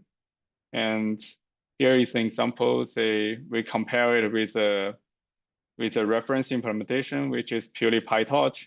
In PyTorch, we are just gonna manually apply the mask, which should be slow, but in FlashInfer, we have a fuse implementation, which is this part of code will be inserted to our code base. So yeah, if you run this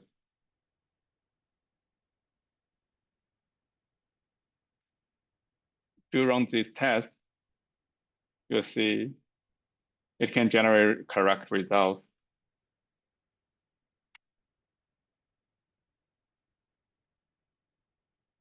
So the second example is about Flash sigmoid, which is a recent work by Apple. The main innovation of this work is that, okay, we do no longer use softmax, but just applies a sigmoid to the logics. It is easy to express in FlashInfer.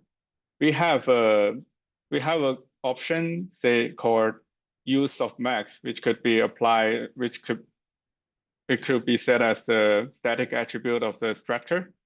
And if we set it to false, which means we will no longer use the softmax. With the entire workflow, we'll just accumulate partial attention results without an online softmax update. So here, the only thing we need to do is to just hack the logis transform function, which means, okay, the logis transform will be turned to something like a sigmoid computation. And here we use some PTX acceleration instructions to make it faster. And you can also use some slower but more accurate ones. But it turns out those accelerated implementations is accurate enough in most cases. And in this function, we do not need to provide any additional tensors or scalars. We just have to change the logis transform function. And we can compare it with a baseline implementation in PyTorch, which is not fused, and it also runs.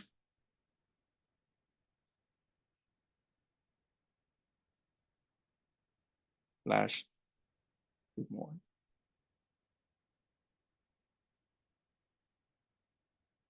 Yeah.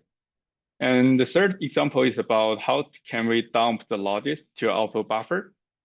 So we can just create another field to the input tensors. We call it output logis, and it has the data type of float. We can also use others. So what we do here in the logis transform function is that, okay, we check whether our current query and KV index are within bound. And if so, we place their logis value at the corresponding positions in the parameters.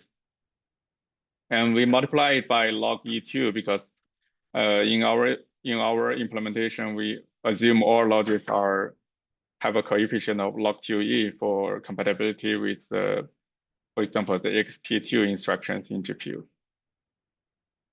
And here we just need to, okay, pass the empty logis tensor to this function, the logis and SM scale. We specify them here. And after we execute it, the logis will be updated, and we can compare it with the reference baseline PyTorch implementation, and their results are the same.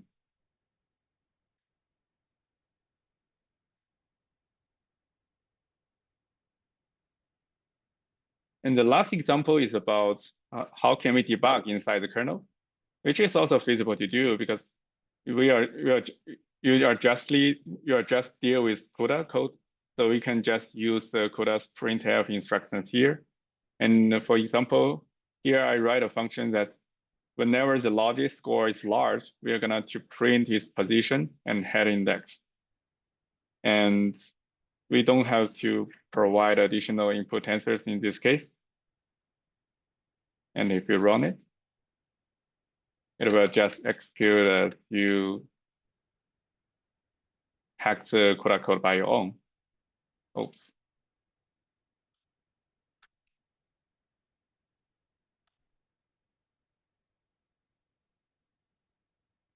Yeah. So it can give you very fine-grained information, which is flexible.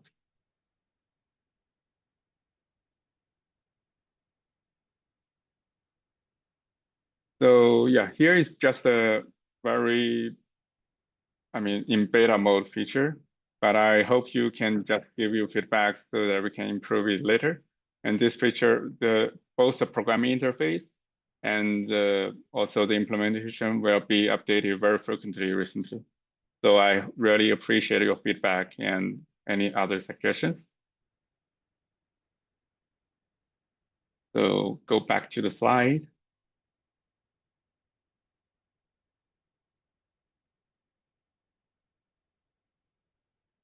So yeah, here's our development roadmap.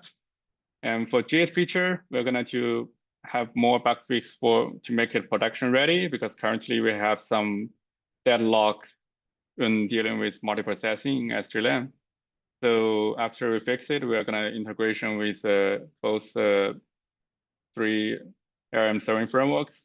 And the next interesting thing we want to explore is the compilation of sampling pipelines For example, currently FlashInfer provides top P and top K sampling, but there are also other operations that is time consuming, such as the constraint, decoding, mask, and the repetition penalty. So we want to just make it a compilable pipeline for the entire sampling process.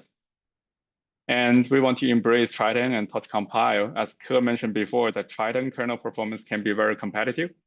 So the reason that we didn't use Triton initially because 1 year ago, Triton is not as fast as it is at the moment. But later on, we will try to move the code to Triton side as much as possible and refactor most of the operators with Triton.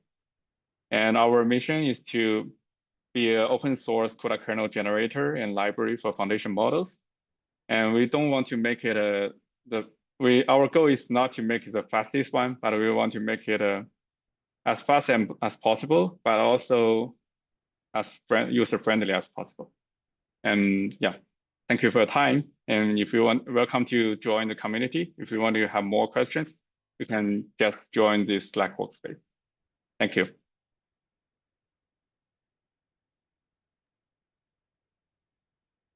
Yeah, thanks, Zihao, for the great talk.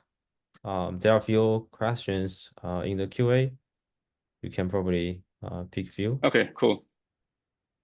So the first one, could you elaborate why page attention performance by FlashInfer is agnostic to page size? So that is mainly because we just prefetch the page index. We found that because if we use something like contiguous, we are dealing with contiguous carry cache, the offset could be computed by using some affine computation. But in sparse case, we need to just using the user provided index pointer, and we need to load it from global memory. And we found that this step is time consuming. And in FlashInfer, we have something like prefetch the page indices of next tile, which could accelerate this process. And where can we find the slide for this talk? I think we will make it public, depending on Liamin. Yeah, we'll send the email to everyone and also with all the slides and the video recording. How to has highlight and hint autocomplete in with code shell? Yeah, just I think it is not related to this talk, but I can answer you offline. Maybe you can just join the FlashInfer Slack channel and we can talk there.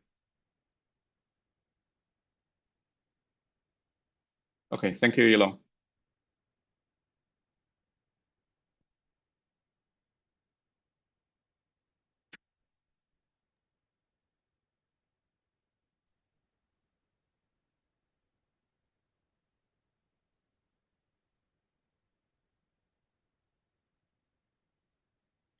Okay, maybe we can just move on to the next talk.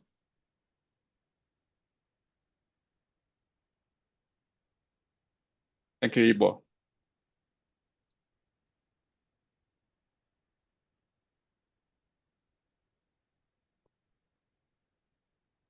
Yeah, sounds good. Thank you, Zihao. I'm ready for take it over. Okay. Have I disabled share screen? Not yet. Okay. Okay. Yeah, I think it's now disabled. Cool. Yeah, can you see my screen now? Yes. Please go ahead. Yeah, sounds good. Cool. So thanks for the great presentation from the SGLang and FlashInfer, and also thanks the organizers for organizing this event. This is the last part, and I hope you're still focused and can be with us for the next 40 to 50 minutes. So I'm Rui Hong from Carnegie Mellon University, and today we're happy to be here talking about the universal large language model deployment and the low latency serving in MLC-LLM. And as the title have already suggested, we will have two parts in this talk. The first part will be the universal deployment, and the second part is the low latency serving study. First of all, MLC-LLM is a high-performance universal engine that allows native deployment of any large language model with the machine learning compiler acceleration. The universal deployment of MLC-LLM spans across a wide spectrum of platforms, from the cloud server to desktop to the edge or robot devices and even the web browsers. Before we dive in deep, I would like to spend a minute showing some of the demos.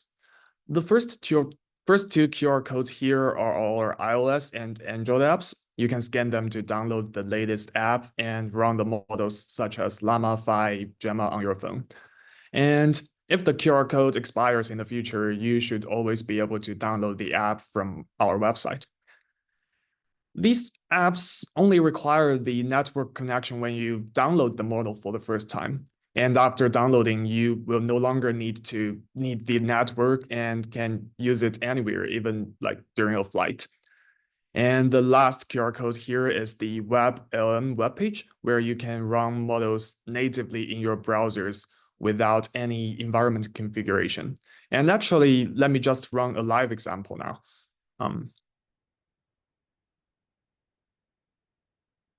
Can you see my Chrome now? Yeah, so we can just go to the WebLM page and click the chat with WebLM. And here we can select a model. And after that, we can type a prompt like, for example, like how to go to the moon. And given I have already downloaded the models, it will directly try to load the model and generate the response. So you can see that it is really trying to teach me how to go to the moon. But yeah, so here is just a demo of the WebLM, and you're all welcome to try it out. Okay, cool. Coming back to the slides. Now we can dive a bit deeper. And this slide shows the overall architecture of MLC. As a compiler-based deployment solution, the workflow of the MLC has the compiler side as well as the runtime side. So in the model compilation flow, we first define the models in the PyTorch-like nn.module interface. Then we will convert and optionally quantize the model weights from the Hugging Face format into the MLC format. After that, we will then apply a pipeline of optimizations. And yeah, these optimizations are designed for accelerate the models. And we have optimizations such as the operator fusion, library dispatch, customized operator scheduling, etc. And these optimizations are actually platform aware, which means for different platforms, our optimizations can be different. And after the optimizations, we will generate the GPU code to the target platform and produce the model library. And for the runtime flow, the center here is the MLC engine. It consumes the MLC format weight, the compiled model library, and manages all the runtime jobs such as scheduling the batching requests and the execution modes such as speculative decoding and normal batch decode. And it is also in charge of things like structured generation such as the JSON generation and so on. And after the engine is up, we can send requests or interact with the engine in the OpenAI API, and it will generate the response correspondingly. A very interesting question here is why we want to build such a universal engine, why we need the universal deployment. The reason here is that in addition to the cloud server deployment, recently we also start to see many local deployment use cases of language models, for example, like agents on maybe mobile phones or robot devices. Many language model engines only cover one or few categories of the platforms here, and they have some specialized optimizations for the target use cases. However, we think that techniques on one use case are usually applicable to other use cases as well. For example, things like continuous batching or speculative decoding may not be as useful for the mobile development at this moment, but it is not impossible in the future, especially when we see some of the small models of, say, 1 billion or 3 billion models are getting more powerful. And meanwhile, the capability of the mobile devices are also getting stronger. So this motivates us to build a unified engine that can deploy models everywhere across these hardware spectrum with the same set of implementation. And we believe that having a universal engine can help simplify a lot of things. And next, I would like to introduce how we can use MLC engine. The center of the MLC engine API is the OpenAI style API. And for the server use cases, this is very straightforward. OpenAI has their chat completion endpoint spec on their website. So we just implement that. And then we're able to launch the server in this way and send requests with the OpenAI API. Next is the Python API of MLC engine. For this one, we also follow the interface of the OpenAI Python package. The left-hand side is an OpenAI Python package example, where we will first initialize a client, and then we can send the request with the client.chat.completions.create interface. And we actually mocked this interface in MLC, so you can see that on the right-hand side, we first launch the engine, and we send a request via the engine.chat.completions.create interface. And the response here is also following the OpenAI specification. So the experience of using MLC engine is basically the same as you use the OpenAI one. One thing we immediately did after having the Python API is the chat app. It is basically the Python chat completion API wrapped with some interactive conversation logic. As this photo shows, we can use this command to start an interactive chat session. And particularly in this example, the chat session is running on a Steam Deck. Actually, the Steam Deck comes with an AMD APU, and it also comes with the Vulkan driver support. So here we are also able to directly deploy models on Steam Decks. So you can also imagine that perhaps one day some game on Steam Deck is able to leverage the language models, and that would be a very interesting experience then. Okay, next we move on to other platforms. And here is an example of iOS. Actually, you can see that the key is still the OpenAI API. We define the chat completion and response data structures in the Swift language. And with those data structures, we are able to provide basically the same engine.chat.completion.create interface.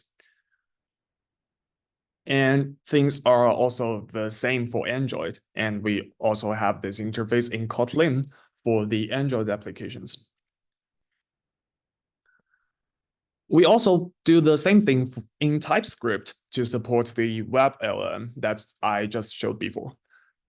WebLM is some really fantastic thing here. And the reason is that you can hardly imagine that we run language models locally without any environment configuration or package installation. But here WebLM can really achieve this. And all you need to do is just to open your Chrome, go to the WebLM website, enter your prompt, and that's all of it. Actually, one thing to note here is that running language model through the WebLM is a little bit slower than the native local deployment as of now. And the reason is that WebLM will go through the additional web GPU layer, and there is still some overhead there. But it can still deliver very decent performance, and we believe that this would be very helpful for people who want a convenient local deployment. And there are also more possibilities for the in-browser web-based model deployment. For example, we all know that some of the recent models come with the powerful function call capabilities.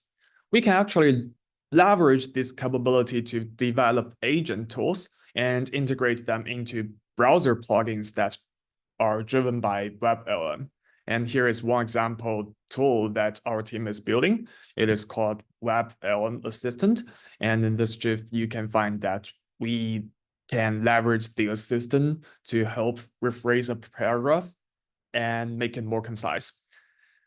And there are also more agent opportunities for other apps, of course. So you can see that the universal deployment indeed has a lot of interesting and helpful uses. Cool, so that's all for the universal deployment part. And now we can move on to the next part of the low latency serving study in MLC engine. First, let me declare what's the latency we are discussing here. When we say the term latency, at least in this talk, we are referring to the TPOT, or time per output token. It means the average number of tokens received per second after the first token is received. So in this example, the TPOT would be T over n-1. And okay, in MLC, we put the latency as our top priority. But the first question is why we want to focus on the latency. Actually, we have noticed that although a lot of serving-related study are throughput-oriented, that means, say, if we want to achieve the maximum throughput, the workload is usually offline serving, say, which means we can use the batch size and KV cache capacity as large as possible so that we can have the largest possible request concurrency and thereby achieves the maximum throughput. And of course, in this scenario, the latency of a single request is a little bit sacrificed because when we increase the batch size, it will also increase the single step decode time in the meantime. Actually, in real world serving, there are some very complicated trade-offs between the latency and the throughput. From the user's point of view, say if I am using an online chatbot such as ChatGPT, I always want to generate as fast as possible because I don't really care about the throughput. If it generates slowly, then it won't be a very pleasant experience. And on the other hand, from the endpoint provider's point of view, of course, you also want to have a low latency for your competitiveness, or otherwise you will lose your users. And meanwhile, you also want to maintain a reasonable throughput, or otherwise you will be wasting your compute resource in some sense. So things will be even more complicated if we, say, take the money cost into account, but that's not part of the thing we are going to discuss today. And you can so you can find that it is crucial to strike a balance between the low latency and the reasonable throughput. It is also very important to know that which latency level or the magnitude of latency we should aim for, because it doesn't make sense if we only say, oh, we want to do low latency serving without keeping a concrete latency goal in mind. So this figure here is a latency leaderboard of the Llama 3 70 billion model providers. You can find that the median speed is about, say, 50 tokens per second for Llama 3 70 billion, which means the latency is about 2 milliseconds per token. And some of the top providers will have the speed of more than 100 tokens per second, which translates to the latency of 1 millisecond per token. So these are our goals, and we want to aim for that. And we also want to understand under what cases we can achieve these goals. Okay, so in order to do that, we should first pin down some of the metrics and the evaluation workload. And here we measure two things. First, we measure the average TPOT of a single sequence, and this stands for the latency. Second, we measure the overall throughput of the engine, which is the average number of tokens that the engine outputs in each second. And our workload is that we fix the number of concurrent requests in the benchmark. Say, if we fix the request concurrency to be 10, then there will be 10 workers working in parallel. Each worker sends one request at a time, and after this request finishes, the worker will then send the next request. So in this way, we can make sure that the engine consistently runs with 10 concurrent requests. So we can make such a plot to visualize the benchmark results. The x-axis is the latency, and the y-axis is the throughput, and the numbers over these dots are the batch sizes or the request concurrency. So in such a figure, we will prefer the left side because the left side means lower latency. And we also prefer higher throughput conditioned on the low latency, which means in general, we will prefer the upper left side of this figure. So here are the first set of results. We benchmarked Llama 3 70 billion on 4 H100 GPUs with the FP8 quantization. We mentioned that we have two latency goals, the 50 token per second speed and the 100 token per second speed. And you can see that if we want to achieve the 50 token per second, we can maintain the request concurrency as large as 64, and it has an overall throughput of 70 tokens per second. If we limit the request concurrency to be about 20 to 30, we can get the mean TPOT of about, say, 15 milliseconds. And this means more than 60 tokens per second of the speed of more than 60 tokens per second. But here, if we want to ask for more than 100 tokens per second, unfortunately, even the best latency here cannot satisfy that requirement. So we are definitely curious about, say, what we will need to do in order to reach the 100 tokens per second goal. And it's worth noting that in MLC, we also have a lot of efforts to reduce the CPU overhead. And right now, in a round of batch decode, the CPU overhead counts towards about 3% of the overall batch decode time. So yeah, and we will continue to work on reducing the CPU overhead. Okay, moving on. The first thing we try is to increase the tensor parallelism to run the model on 8 GPUs. And you can see that result from the right figure. And here are a few very interesting things to note. First, here we do achieve the 100 tokens per second goal, and congratulations. But unfortunately, you can find that this is only available at the extremely low request concurrency, and it comes with very poor throughput. So it indeed reaches our goal, but doesn't seem to be very affordable in terms of the cost efficiency here. And okay, let's just try to temporarily forget the 100 tokens per second goal. We can actually find a very obvious crossover of the TP4 curve and the TP8 curve. The crossover of these two curves means that depending on your latency requirement, the favorable TP setting can differ. Specifically, we find that the crossover point here is about 70 tokens per second. This means that if we want to be faster than 70 tokens per second, say maybe 80 tokens per second, then if we compare the TP4 versus the TP8, you can find that the TP8 will offer a better throughput, which means that we should go with the TP8.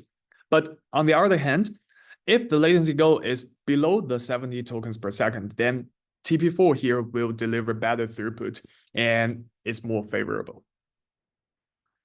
And the third thing to note is that we may ask why there is such a crossover point. The reason is just because that tensor parallelism doesn't linearly scale as we use more GPUs. We actually spent some time looking to the per kernel time comparison of the TP4 and TP8.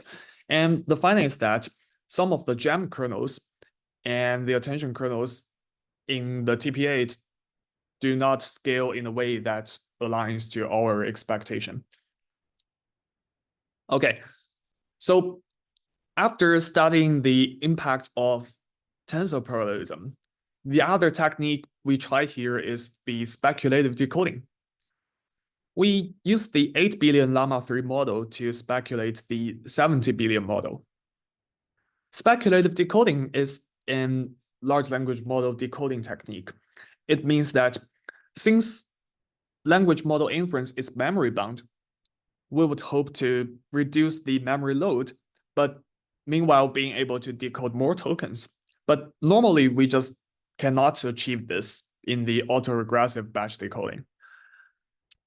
But we can actually leverage a similar model, we can actually leverage a smaller model to provide a draft that contains some of the guess tokens for the next few steps, and we can then use the original model to verify the entire draft all at a time.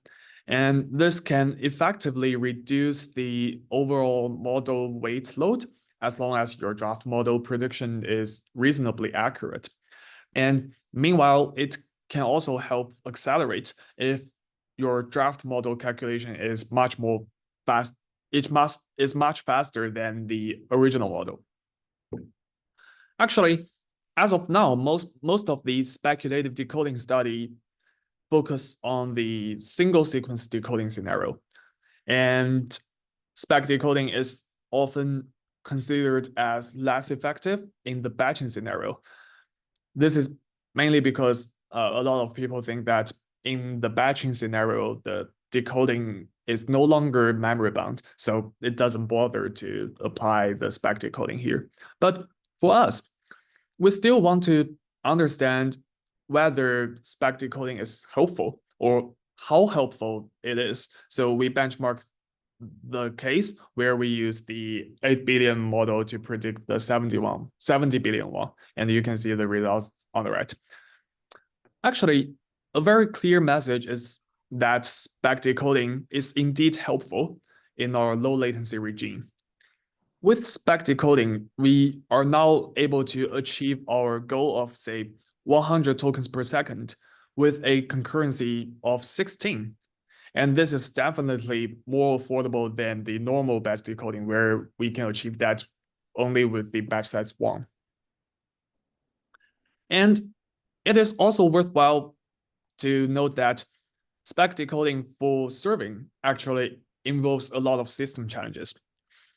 It's very important for us to make good management of the draft probability distributions on your GPU and try to avoid copying these probability distributions back and forth between CPU and GPU, since that data movement will usually incur a lot of overhead.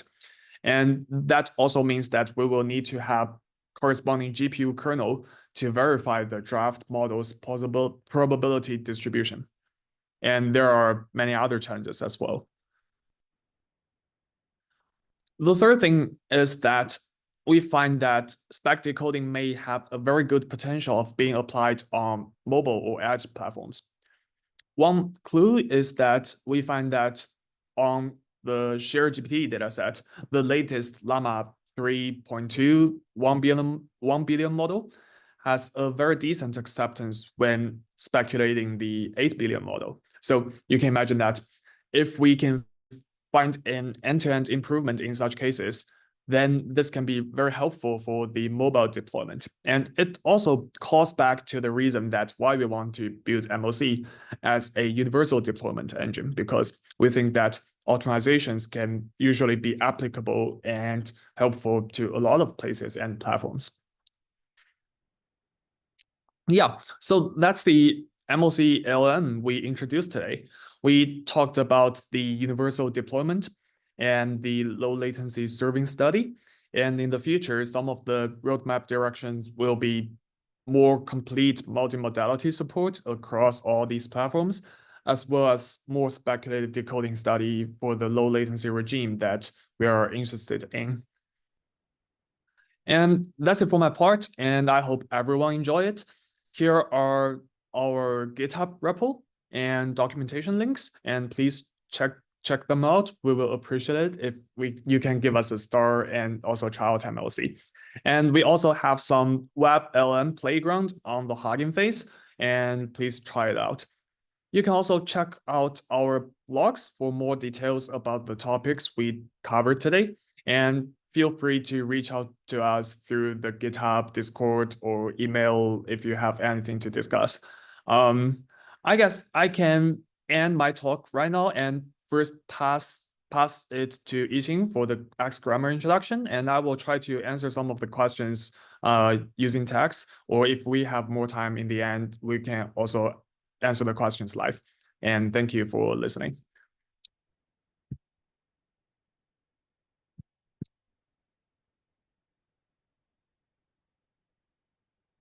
Okay, I guess before Yixing set up, I can first check out some questions.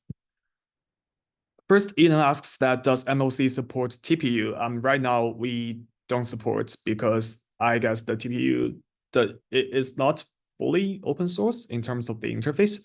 So yeah, unfortunately we don't support that right now. And also, Eden, another question from Eden is that let me first go through that.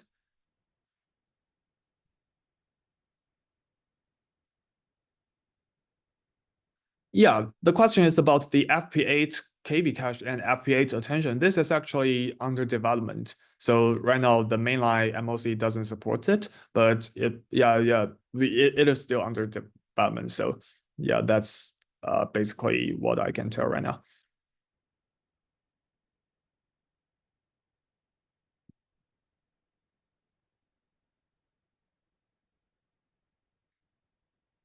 Cool. Yixing, if you are ready, you can unmute and share your screen and take it away.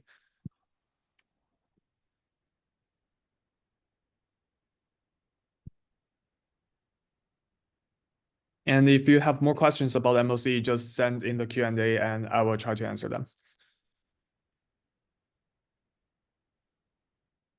Okay, thank you, Ruihang. So can you see my screen? Yeah, please go ahead. Yeah. So after Ruihang have talked about his library, his deployment and serving frameworks, I will talk about our new structure generation engine. That is SGramma. That is a flexible and efficient structure engine for large language models. So you see, I think Liang Sheng has already talked about the importance of the structure generation. So currently we want the LLM to generate different kinds of outputs. For example, we want it to generate language code like in Propeller, or we want it to generate some JSON schema for some tool usage.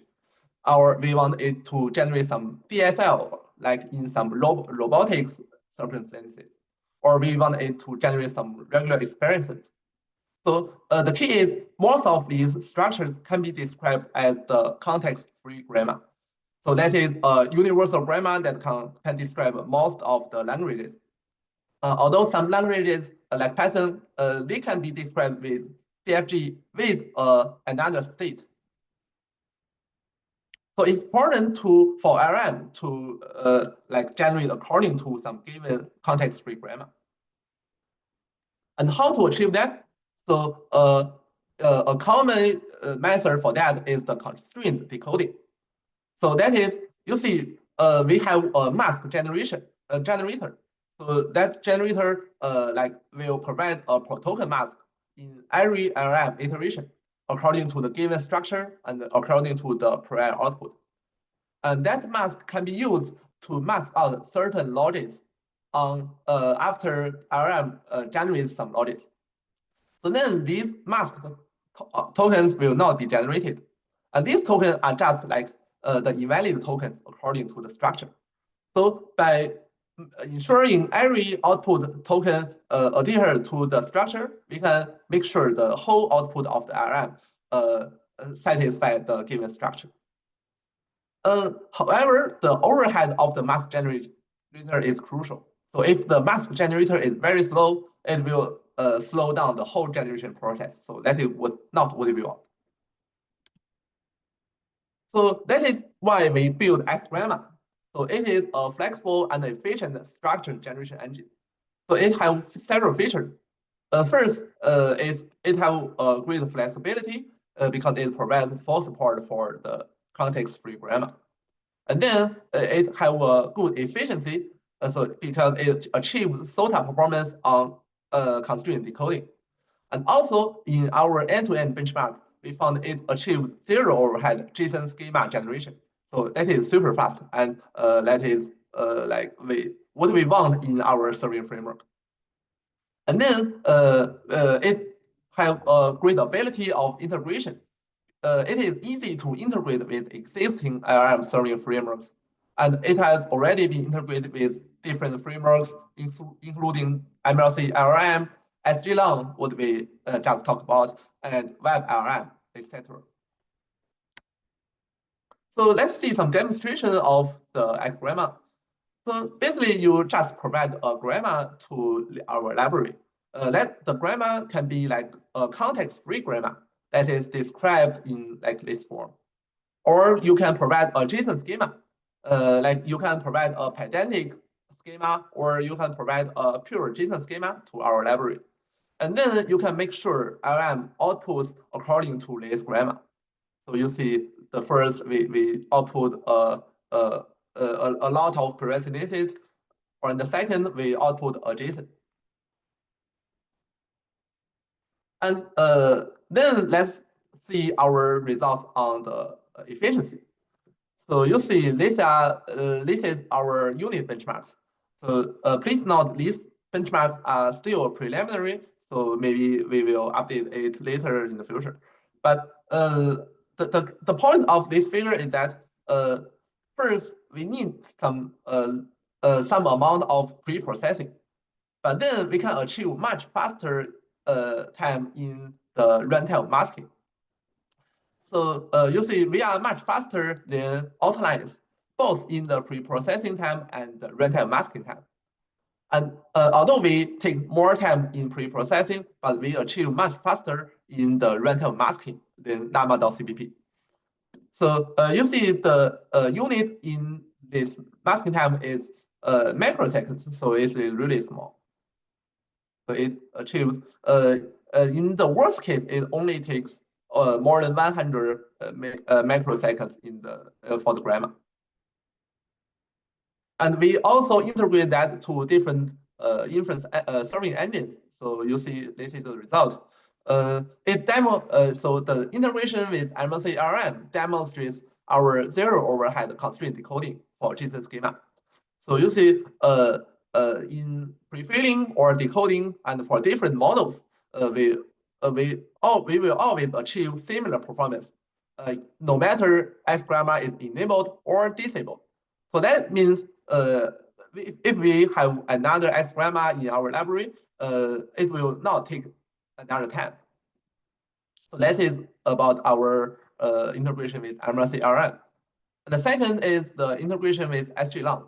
Let's demonstrate the superiority of XGrammar over other libraries. So you see, no matter in the single request case or batch request case, it is much faster than the current implementation of outlines.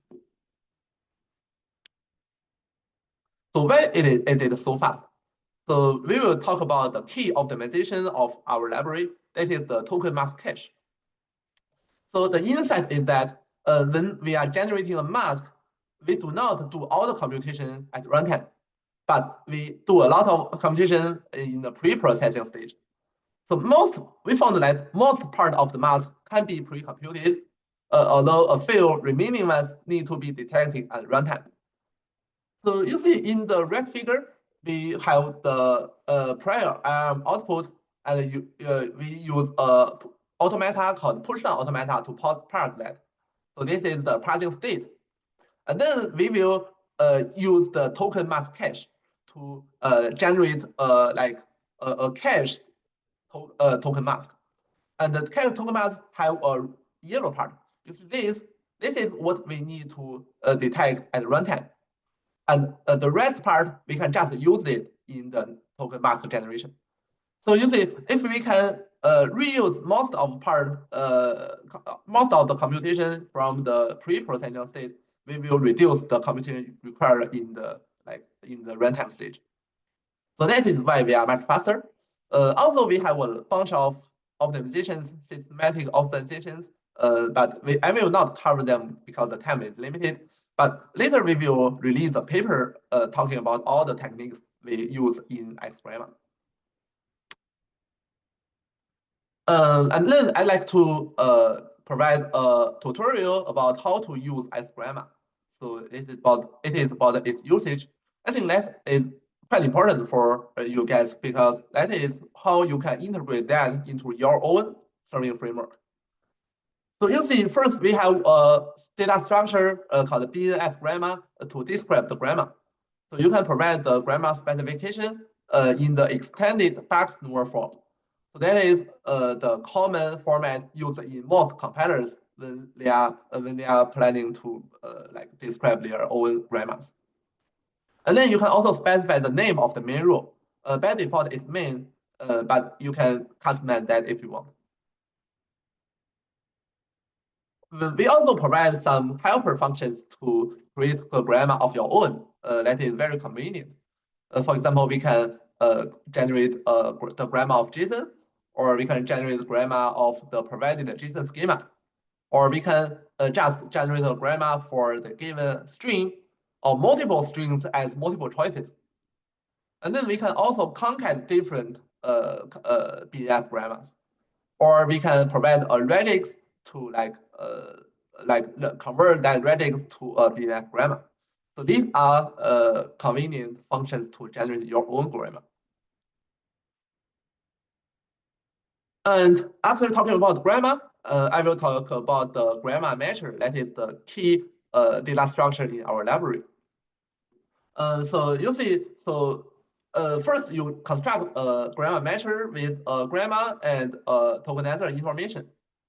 And at every step, XGrammar matcher will provide a token mask. So in every iteration, you see, so first the model generates the logics tensor.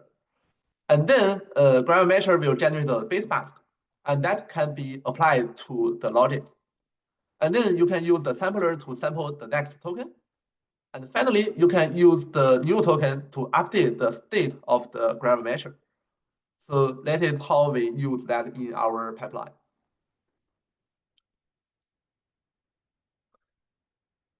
So basically, XGrammar is super fast, but in worst cases, it will still a little bit slow in the pre-processing stage.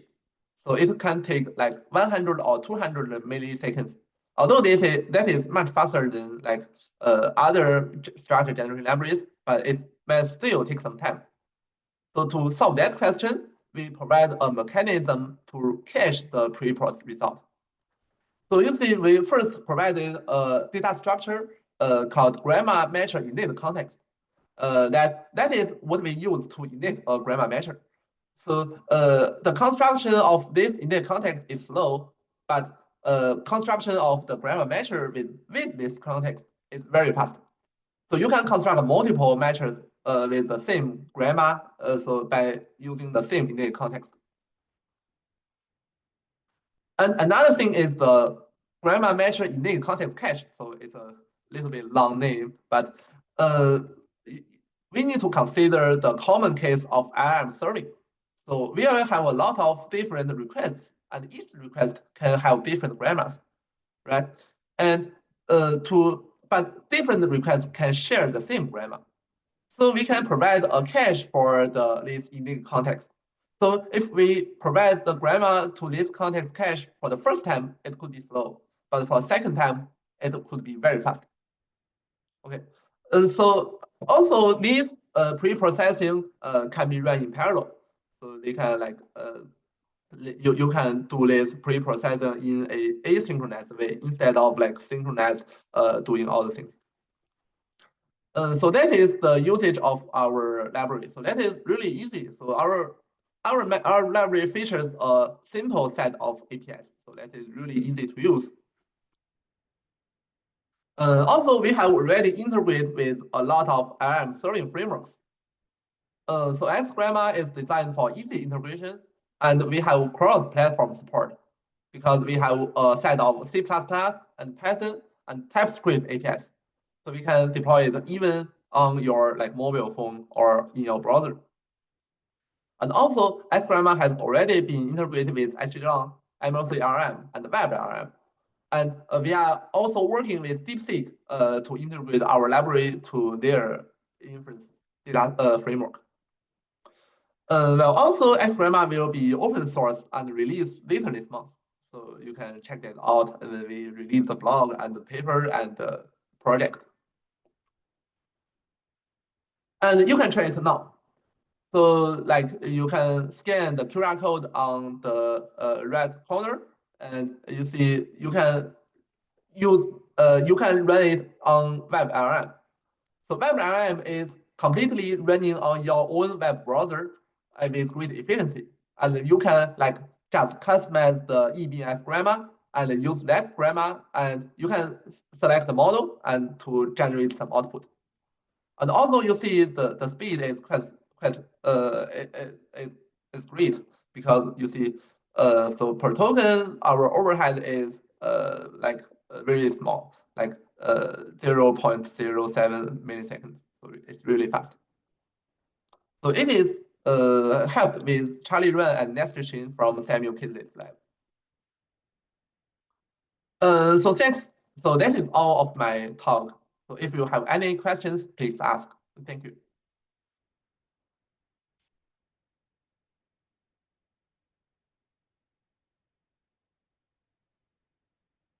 So let me check if there are any questions.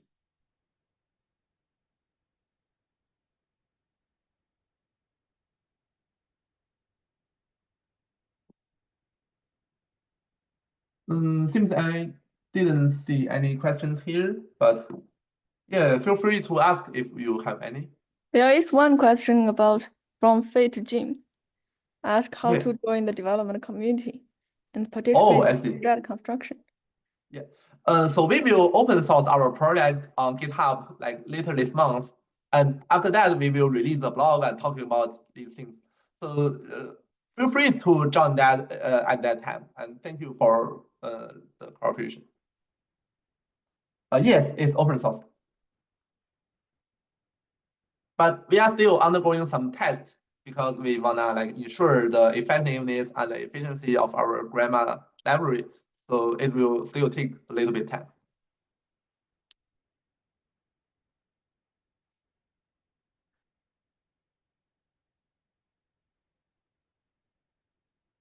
But you can try it now with WebLLM because it has already been integrated. Yeah, you are welcome.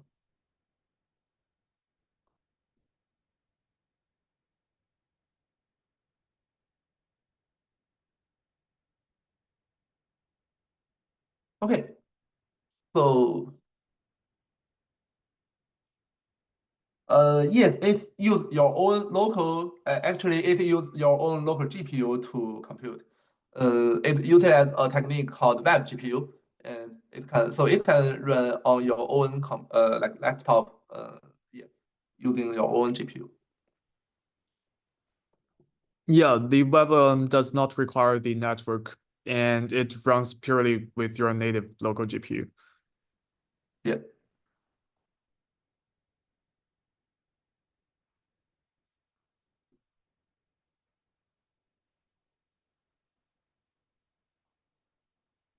Okay. So if there is no other questions, I think I can conclude. And like, okay. So thank you for your guests, and I will like yield to our organizer.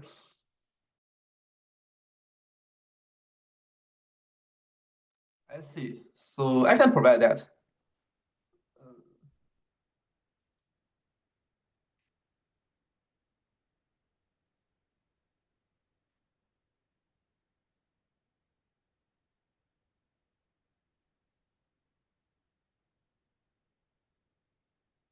Yeah, so that is probably all of our talk. Yeah, it's a very dense, informative session.